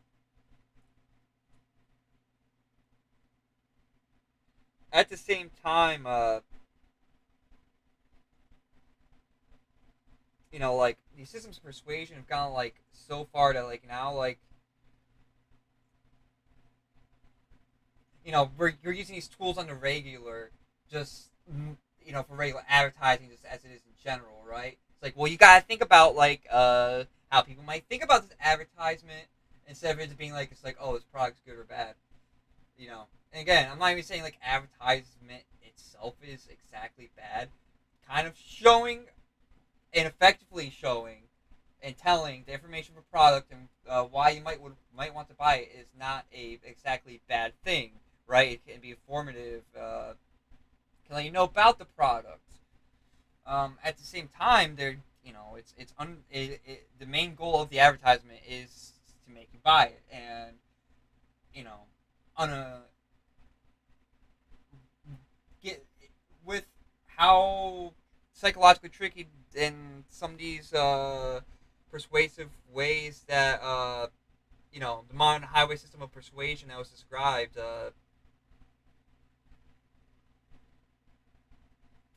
You know, there's like strategy. That's what I'm trying to say, right? This is okay. Maybe that's not what I'm trying to say. This mass persuasion is. I lost my spot because I was reading this.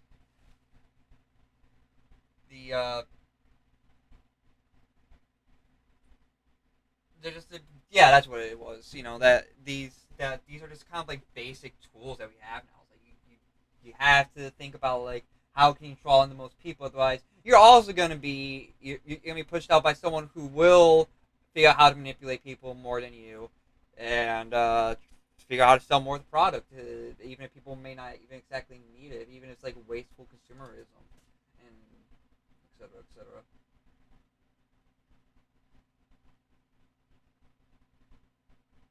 And like that's what I was gonna say as well. Is like, you know, in the perfect world, again, you'd be like, well, the people would obviously react to this and not approve. But even if you don't approve, they still do it anyways. It's still happening, and there's nothing even being done about it. There's no solution to begin with. It's kind of a hard problem to solve, but like, it is a problem. And then especially when we get outside of consumerism, when we talk about like how these strategies of mass persuasion are used, when again in politics, to like be like, oh, well, now we gotta think about this. You know, there's something that politicians actually do. They think like, okay, the black vote is especially on like the Democrats were. In the primaries, had folks a lot on getting like the black vote, and that's kind of fucked up in a certain way of thinking about it, right? You know, they have to like be like, okay, well, it's good in other senses because obviously like that allows representation for black people and their issues, but then they're like, okay, well, how do we advertise that I'm the best for you? And then mass persuasion techniques get used all the time, you know. Fake promises, you know, attacking another politician, making slanderous claims, or maybe not even slanderous, but like, you know, like Donald Trump being like, Donald Trump is a really good example. I can't believe I glossed over this, but so many times where he was like, you know, where he's was trying to persuade the people that the election was a fraud even before the results were in, and that how mail-in voting was unsafe, even though it really is that it's pretty fucking safe. Like I think it's like 0.01% of and that's percent, so 0.0001, and I'm referencing a TLDR video I saw like a while back, but like oh shit, you know, it was further from the truth, but through techniques of mass persuasion and like, you know, kind of ignoring the question and then like throwing blame and causing fear mongering, yada yada, you know, using these techniques, he was able to still have a large chunk of the population think that the election was stolen. And then, of course, other consequences of just not trusting the government, and then, you know, vaccines not being trusted because they come from the government, and, you know, everything's kind of connected in that way. An essential arena for publicity work. Since 1922, newspaper circulation in the United States has increased 38%. This growth is relatively 4 times as great as the increase in population during the same period, he observed. While newspaper readership widened, however, Lee noted that these readers were being informed by a narrower assortment of papers and news sources. In spite of the expansion in readership, he wrote, the actual number of newspapers had declined and the all-changing rhetorics of persuasion a basis of organization has shifted from the independent unit to the combine. There are at present over 50 groups of chain-operated newspapers in the United States, ranging from 2 or 3 papers in a single town to the Gannett and Copley organizations in the East and West respectively, and the 2 nationwide combines of Hearst and Scripps Howard. The 4 groups above mentioned include 87 of the nation's leading papers. 9. Shunting aside criticisms that consolidation meant that the local editor of the chain newspaper does not serve the community on whom his revenue depends, but serves the head of his organization who has probably no personal interest or acquaintance with the community. True. Lee articulated the perspective of the chain's owners. Chain newspaper development does not mean journalistic monopoly, as one prominent group owner unnamed observes. It means elimination of economic weaklings, fewer but more virile ownerships. Moreover, while the editorials of the independent daily may reflect only the opinions of its single editor, the editorials of a chain paper are likely to reflect the opinions of a group of leading and recognized writers. Because of its wide scope, the direction of the editorial page of a chain newspaper has a broader viewpoint. Enhancing the reach of this broader viewpoint, Lee added, newspaper chains were establishing journals in some rural communities which might otherwise be without adequate sources of news. 10. Within such rationalizations lay Lee's recognition that these virile ownerships were permitting modern principles of mass production and of national market standardization to be applied to the practices of public relations. Beyond these shifts in print journalism, other developments in the American media system were providing fertile soil for the growth and ingenuity of public relations practices. One of the most important. 2 Bro C mir resub into spam C fluid osist PAPE 1 point the L onwatus and natio WAS1L /tricio pinfin 4, requin radio axi. PERS1 nesweed in Saint Steer Alria. Op gradi, op hel voitais.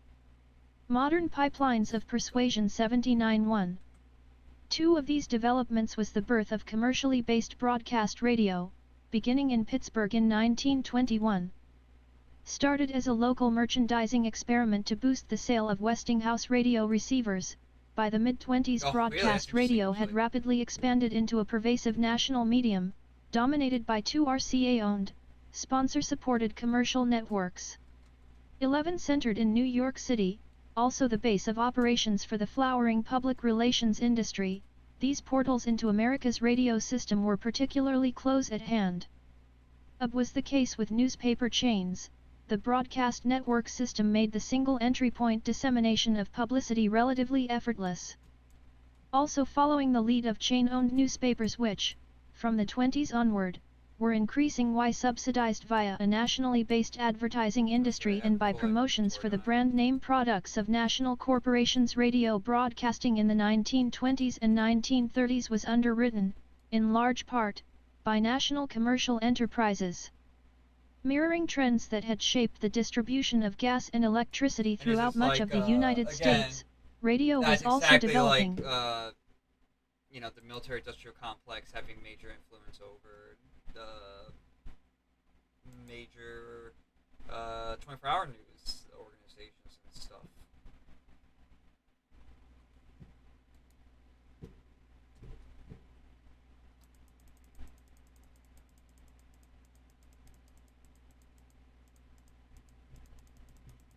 Tour space. And this is full right.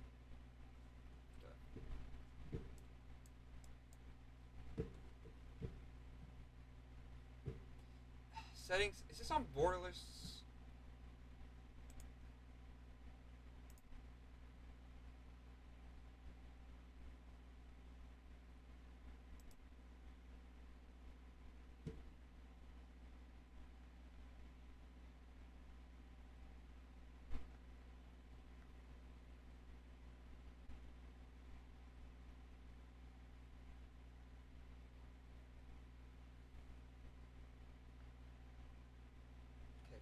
Turn off full screen. I don't need it.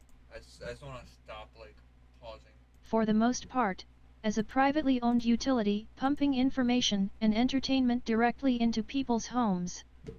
and queering no significant degree of literacy on the part of its audience and providing people with a captivating link to the outside world, radio gave interested corporations, or politicians, unprecedented access to the inner sanctums of the public mind. The evolution of chain newspapers tended to delete independent perspectives and homogenize newspaper journalism. Similarly, big business's control of radio meant that broadcasting would also begin to weed out localized or otherwise aberrant sensibilities, proffering, instead, a growing repertoire of national, commercially guided, cultural stereotypes. Here, motion pictures were instructive. Hollywood was already busy delineating these stereotypes for a national audience. There was a significant today, largely unknown popular opposition that challenged the domination of broadcasting by giant radio corporations, seeking to establish American radio as a medium open to a more extended range of non-profit and non-commercial voices. But federal policies and regulations of the 20s and 30s, most notably the Radio Act of 1927 and the Communications R. 11 AOL Changing Rhetorics of Persuasion 11111 Act of 1934, for the most part, provided public assistance to privately owned, profit-based, commercial radio. Oh, so they 12 in a society wonder formed why. by modern networks It's of mass weird that communication. the The public sphere politicians that itself gain was the most from that would gain the most from being able to access this mass suggestion tool would support it instead of looking out for the betterment of the people. That's odd. We live in a democracy.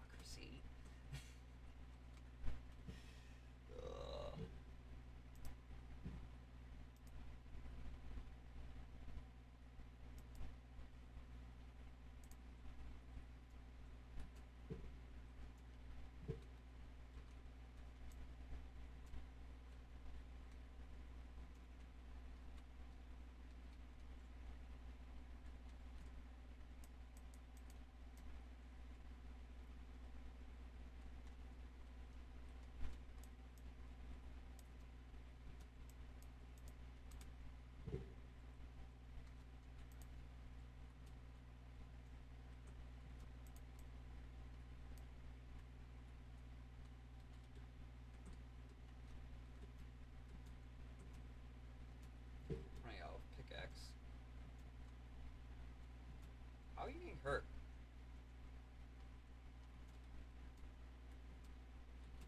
Bro, how you hurt it?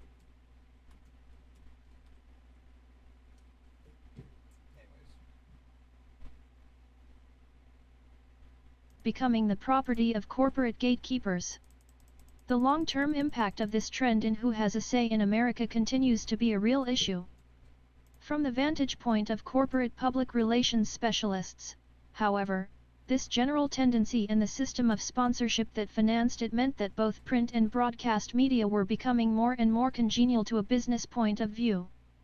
Radio's potential as a vehicle for political propaganda was also becoming evident by the mid-20s. In 1926, the Philadelphia Public Ledger noted an important shift in the tactical thinking of politicians. While prior to the 1924 elections the political gentry paid little attention to radio and broadcasting, the paper noted radio was now perceived as a new political weapon of infinite possibilities. Assuming an inflection recalling the windy axioms of Gustav L. Le Bon and Walter Lippmann, the paper added, "These possibilities are far better understood now. The man, the group, or the organization able to control the air would own a tremendous political advantage." 13. By the mid-30s radio had grown as an institution, and people were spending more and more time listening to their sets. In light of this development, some imagined radio as something which could become a powerful tool for public education and enlightenment. 14 others expressed concern that radio was interfering with the customary interests and activities of the home. Family conversation, along... You can kind of draw a lot of parallels with that to the internet. I know we kind of said that earlier. We already said, like, is, where at least you can have some more independence on the internet. There's so many avenues that now it kind of leads to like mass suggestion anyway. To be fair, we've been kind of mass suggested for a while now, so that's gonna, make us kind of dumber to begin with. Harder to disseminate through bullshit.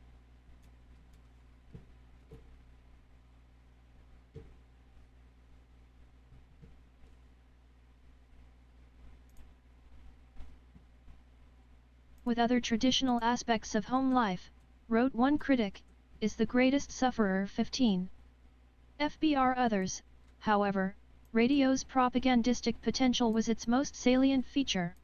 Yeah. Writing in the Annals of the American Academy of Political and Social Science in 1935, for example, William Hart explained that radio can have any one of several relationships to public opinion. He elaborated, exhibiting a remarkably subtle comprehension of radio's particular utility as an attitude-shaping instrument. Modern Pipelines of Persuasion 1181-72. In the first place, it can be used for the direct and unabashed manufacture of public opinion. It is especially suited to that sort of social deviltry. It enters the home as an amusing guest. It brings with it primarily that most charming of all offerings, music. It adds to music the thrill of the dramatic sketch and the laugh of the comic sketch. Throughout these enticements it is addressing its hosts at their hearthside, not with the impersonal appeal of printed characters but with the living voices of individual performers who seem in time to become intimate friends. It then, having established itself as entertainment, can pass smoothly and almost imperceptibly into propaganda, and, by means of carefully edited news and carefully contrived talks, can do more than any other known agency to convey palatable doses of truth or of untruth to the public. 16. Complementing the growth of a modern media apparatus, other developments were unfolding that also promoted the conceit that public opinion might be efficiently engineered by trained technicians. In his early writings, Edward L. Bernays had repeatedly decreed that an effective public relations counsel must be a tireless student of the sociological terrain, of public propensities, opinions, and behavior. As he made this pronouncement, innovations were already afoot that would assist in the actualization of this prescription. During the 1920s and 1930s, a trend toward public opinion measurement, the use of complementing the growth of a modern media apparatus, other developments were unfolding that also promoted the conceit that public opinion might be efficiently engineered by trained technicians. Oh God! In his early writings, Edward L. Bernays had repeatedly decreed that an effective public relations counsel must be a tireless student of the sociological terrain, of public propensities, opinions, and behavior. As he made this pronouncement, innovations were already afoot that would assist in the actualization of this prescription. During the 1920s and 1930s, a trend toward public opinion measurement, the use of instrumental surveys to study and guide public attitudes, was becoming manifest. Oh God. As never before, the public and its sentiments were routinely being monitored as the objects of scientific study. The use of social surveys, of course, was not new. Early in the century, progressive social analysts and reformers had done path-breaking statistically based studies such as Paul Kellogg's Pittsburgh Survey or W.E.B. Du Bois' study of the Philadelphia Negro, but these, for the most part, were launched for the purpose of documenting persistent social inequities and for corroborating an agenda of reform. So, 17 even before the Kellogg's guy, right? I remember watching a video on him a little bit. Was he like fucking insane? Like eugenists,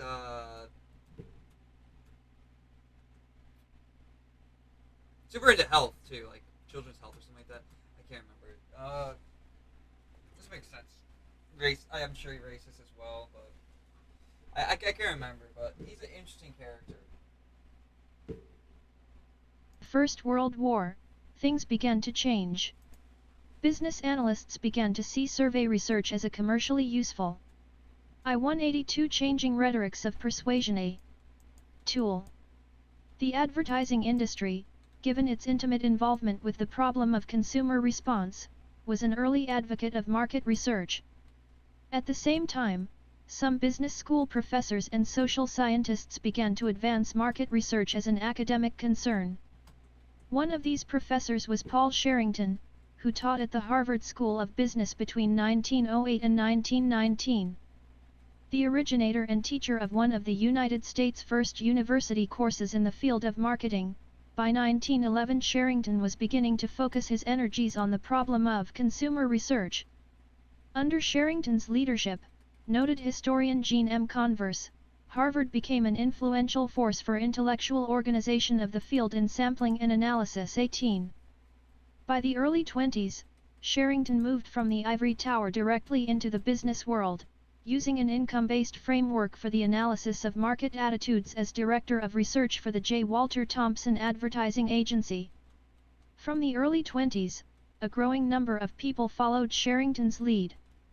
Daniel Starch commenced his practice in market research in the 20s, and his 1923 book, Principles of Advertising, was one of the first by a psychologist to discuss the significance of psychographic research as an element of marketing. 19. Elmo Roper also began his long career in survey research in the mid-20s. By the end of the decade, the study of public attitudes was moving beyond the concerns of advertising and marketing per se, to inform a more comprehensive approach to corporate thinking. It is not surprising that American Telephone and Telegraph, AT&T, was one of the first major American corporations to recognize the need for ongoing survey research as a component of corporate public relations work. Speaking at a 1929 meeting, company president Arthur Page told his public relations staff that survey research must increasingly become a part of their arsenal. The Bell system, he asserted, must learn to be a watchful student of public sentiments, to understand the present business milieu, and to anticipate problems the company might face in the future. Citing a number of concrete situations in which public feeling might encroach upon corporate interests, aesthetic concerns about AT&T plants built along American highways, worries that holding compa-ES and financial speculation might lead to an economic crash, and mounting hostility to the growth of chain stores, Page suggested that such issues, unless proficiently addressed, could cloud the future of business in general, and AT&T in particular. The prognostication of public moods and public trends may seem a little intangible, he conceded, but it was critical for the company to attempt to do so. Here are a great many kinds of different streams of public emotion which it is important for us to know about, not only their present nature but what they are likely to be in the future, and what we have spent this session upon has been an effort to give enough examples in a rough way to convince you that we ought to organize the study of such things and organize them so that the executive officers of this business will not have to make decisions relating to the political hazards of the. Speaking at a 1929 meeting, company president Arthur Page told his public relations staff that survey research must increasingly become a part of their arsenal. Okay. The Bell system, he asserted, must learn to be a watchful student of public sentiments, to understand the present business milieu, and to anticipate problems the company might face in the future.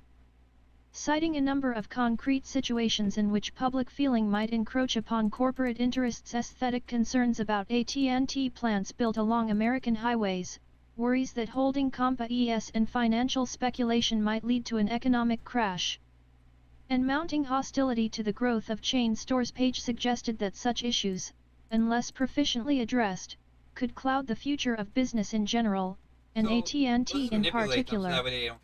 The prognostication of public moods and public trends may seem a little intangible, he conceded, but it was critical for the company to attempt to do so. Here are a great many kinds of different streams of public emotion which it is important for us to know about, not only their present nature but what they are likely to be in the future, and what we have spent this session upon has been an effort to give enough examples in a rough way to convince you that we ought to organize the study of such things and organize them so that the executive officers of this business will not have to make decisions relating to the political hazards of the business, without any staff work but merely out of their own judgments. 20. Responding, in large part, to the social, political, and economic conditions of the Great Depression, see Part 4, the growth of market surveys and public opinion research accelerated during the 1930s. An important contributor to this trend was an organization known as the Psychological Corporation, a consortium of academic psychologists, that had been established in 1923. Under the direction of Henry C. Link, a Yale-trained psychologist, the corporation's objective was to apply the methods of behavioral psychology to the needs of American business. 21 Henry Link did not quarrel with the overarching theoretical assumption of social psychology, the idea of an irrational public. By the early 30s, this perspective was fairly common in business and social scientific circles. On the other hand, Link questioned the extent to which the tradition of social psychology provided businesses or other institutions with a clear basis for practical action and a sound instrument for analyzing an irrational public. In this regard, he argued, social psychology was more confusing than explanatory. It did not offer a sensible instrument for analyzing or influencing the attitudes and behavior of the public. The psychological theory of instincts, or fundamental drives, stated, in effect, that the operations of the mind were based. 7. L1I47 Changing Rhetorics of Persuasion on a number of inherited emotional mechanisms. There was the sex instinct, the parental instinct, the fighting instinct, the herd instinct, etc., etc. This is, I can't remember what the mechanism's called, but like, this theory has been expanded upon? I don't want to say expanded upon, but like, it's been developed further to, it's no longer this. Let's just say that. It's, you know, this isn't the case. I don't think. I'm not a psychologist, but... This was very plausible, but when psychologists began to enumerate all the instincts and to describe the actions and feelings to which they gave rise, difficulties immediately arose. Different psychologists enumerated from 1 to 40 instincts and were never able to arrive at an agreement as to just how many there were, what they were, or what actions they led to. 22. Psychology, as it is popularly understood, consists of many speculative theories drawn from the infancy of the subject and now obsolete, he proclaimed. The approach of the Psychological Corporation would be different, more practical. It would move toward the study of people's behavior as a clue to their present and future wants. 28. This change may be summed up crudely as follows, he wrote. The old psychology was a study of how the mind thinks, the new psychology is a study of how the mind acts. The old psychology of advertising, for example, concerned itself with discovering, which had the strongest appeal, the most effective copy, the greatest interest value, the best attention value, etc. The new psychology is concerned with discovering what advertisements are most effective at getting people to buy. Not what people think or think they think, but what they actually do about certain advertisements is the important question. 24. During the Depression, such thinking answered the needs of an increasingly desperate business environment. Stores need facts on buying habits. Knowledge counted vital, but little progress has been achieved so far, blazoned the New York Times on April 5, 1931. Probably at no time in the last decade has actual knowledge of consumer buying habits been as vital to successful and profitable retailing as it is today.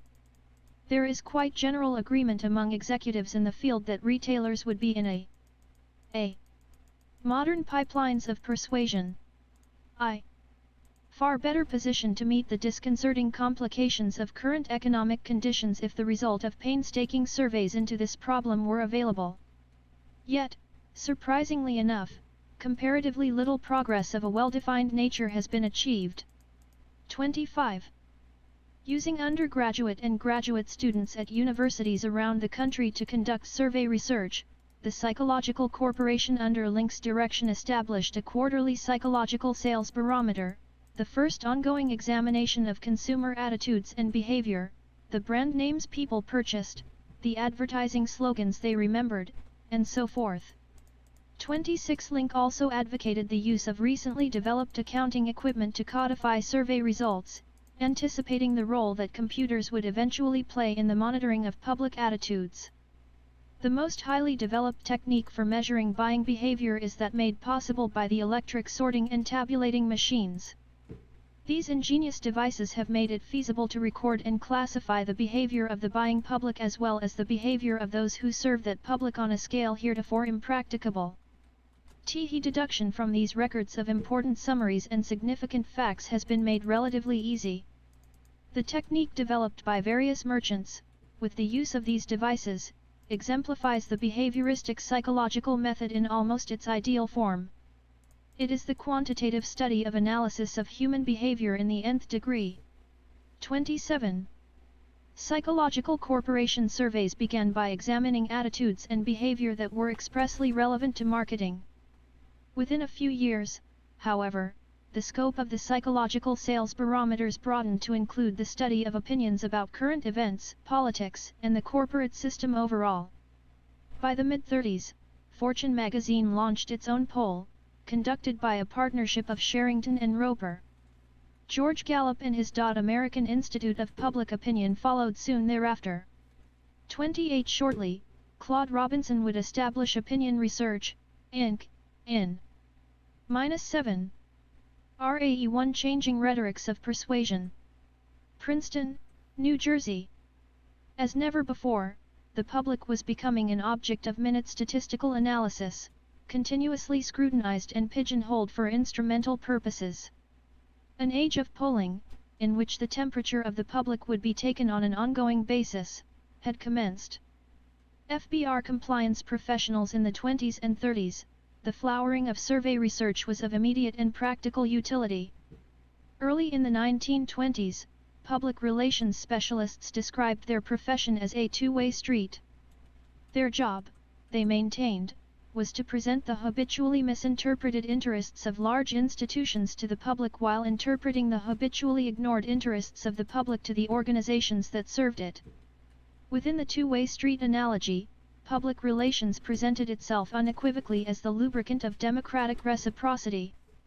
In the simultaneous unfolding of a national media system and of a modern machinery for measuring public opinion, a social infrastructure for this so-called two-way exchange of interests was being built.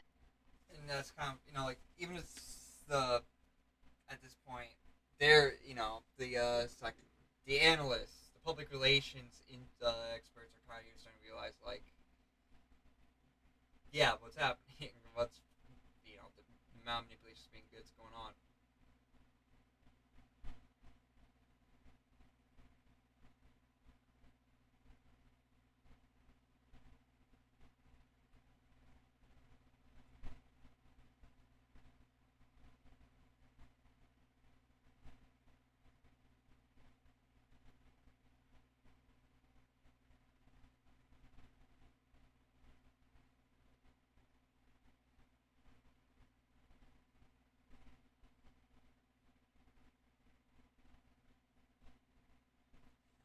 And maybe, like, they didn't even realize that they were just admitting it, right? 'Cause it's like, when I read the two-way street analogy to begin with, I don't think I would have automatically drawn that conclusion maybe a few years ago if you're kind of, like, under that spell, like, oh, it's good for capitalism, it's good for the business. They're just good business is trying to make sure they're successful. They're not trying to hurt anyone. When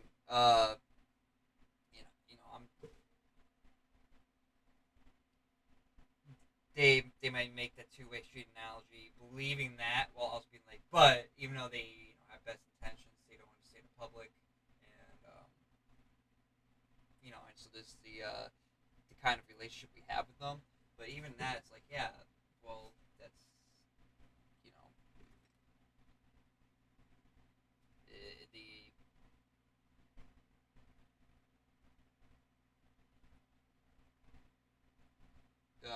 the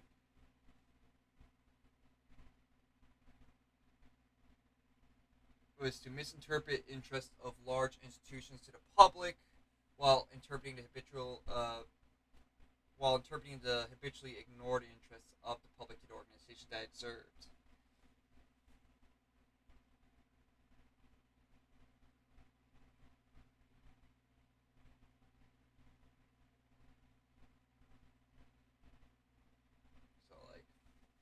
Yes. Eat that. Or some shit. Anyways, I think we're gonna stop here because it's been 3.5 hours and 30 seconds. Let me quickly do some shit.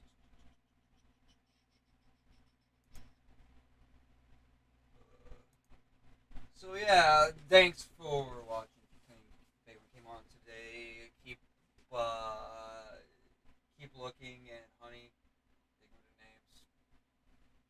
I gotta keep looking up on Twitch, my Twitch channel on Streamlabs, but honey is apparently someone that knows me because I can tell just the way they call me sir. But yeah, thanks for watching. If you like what you saw, comment, like, subscribe, follow. I'm trying to think what else there is. Streaming schedule is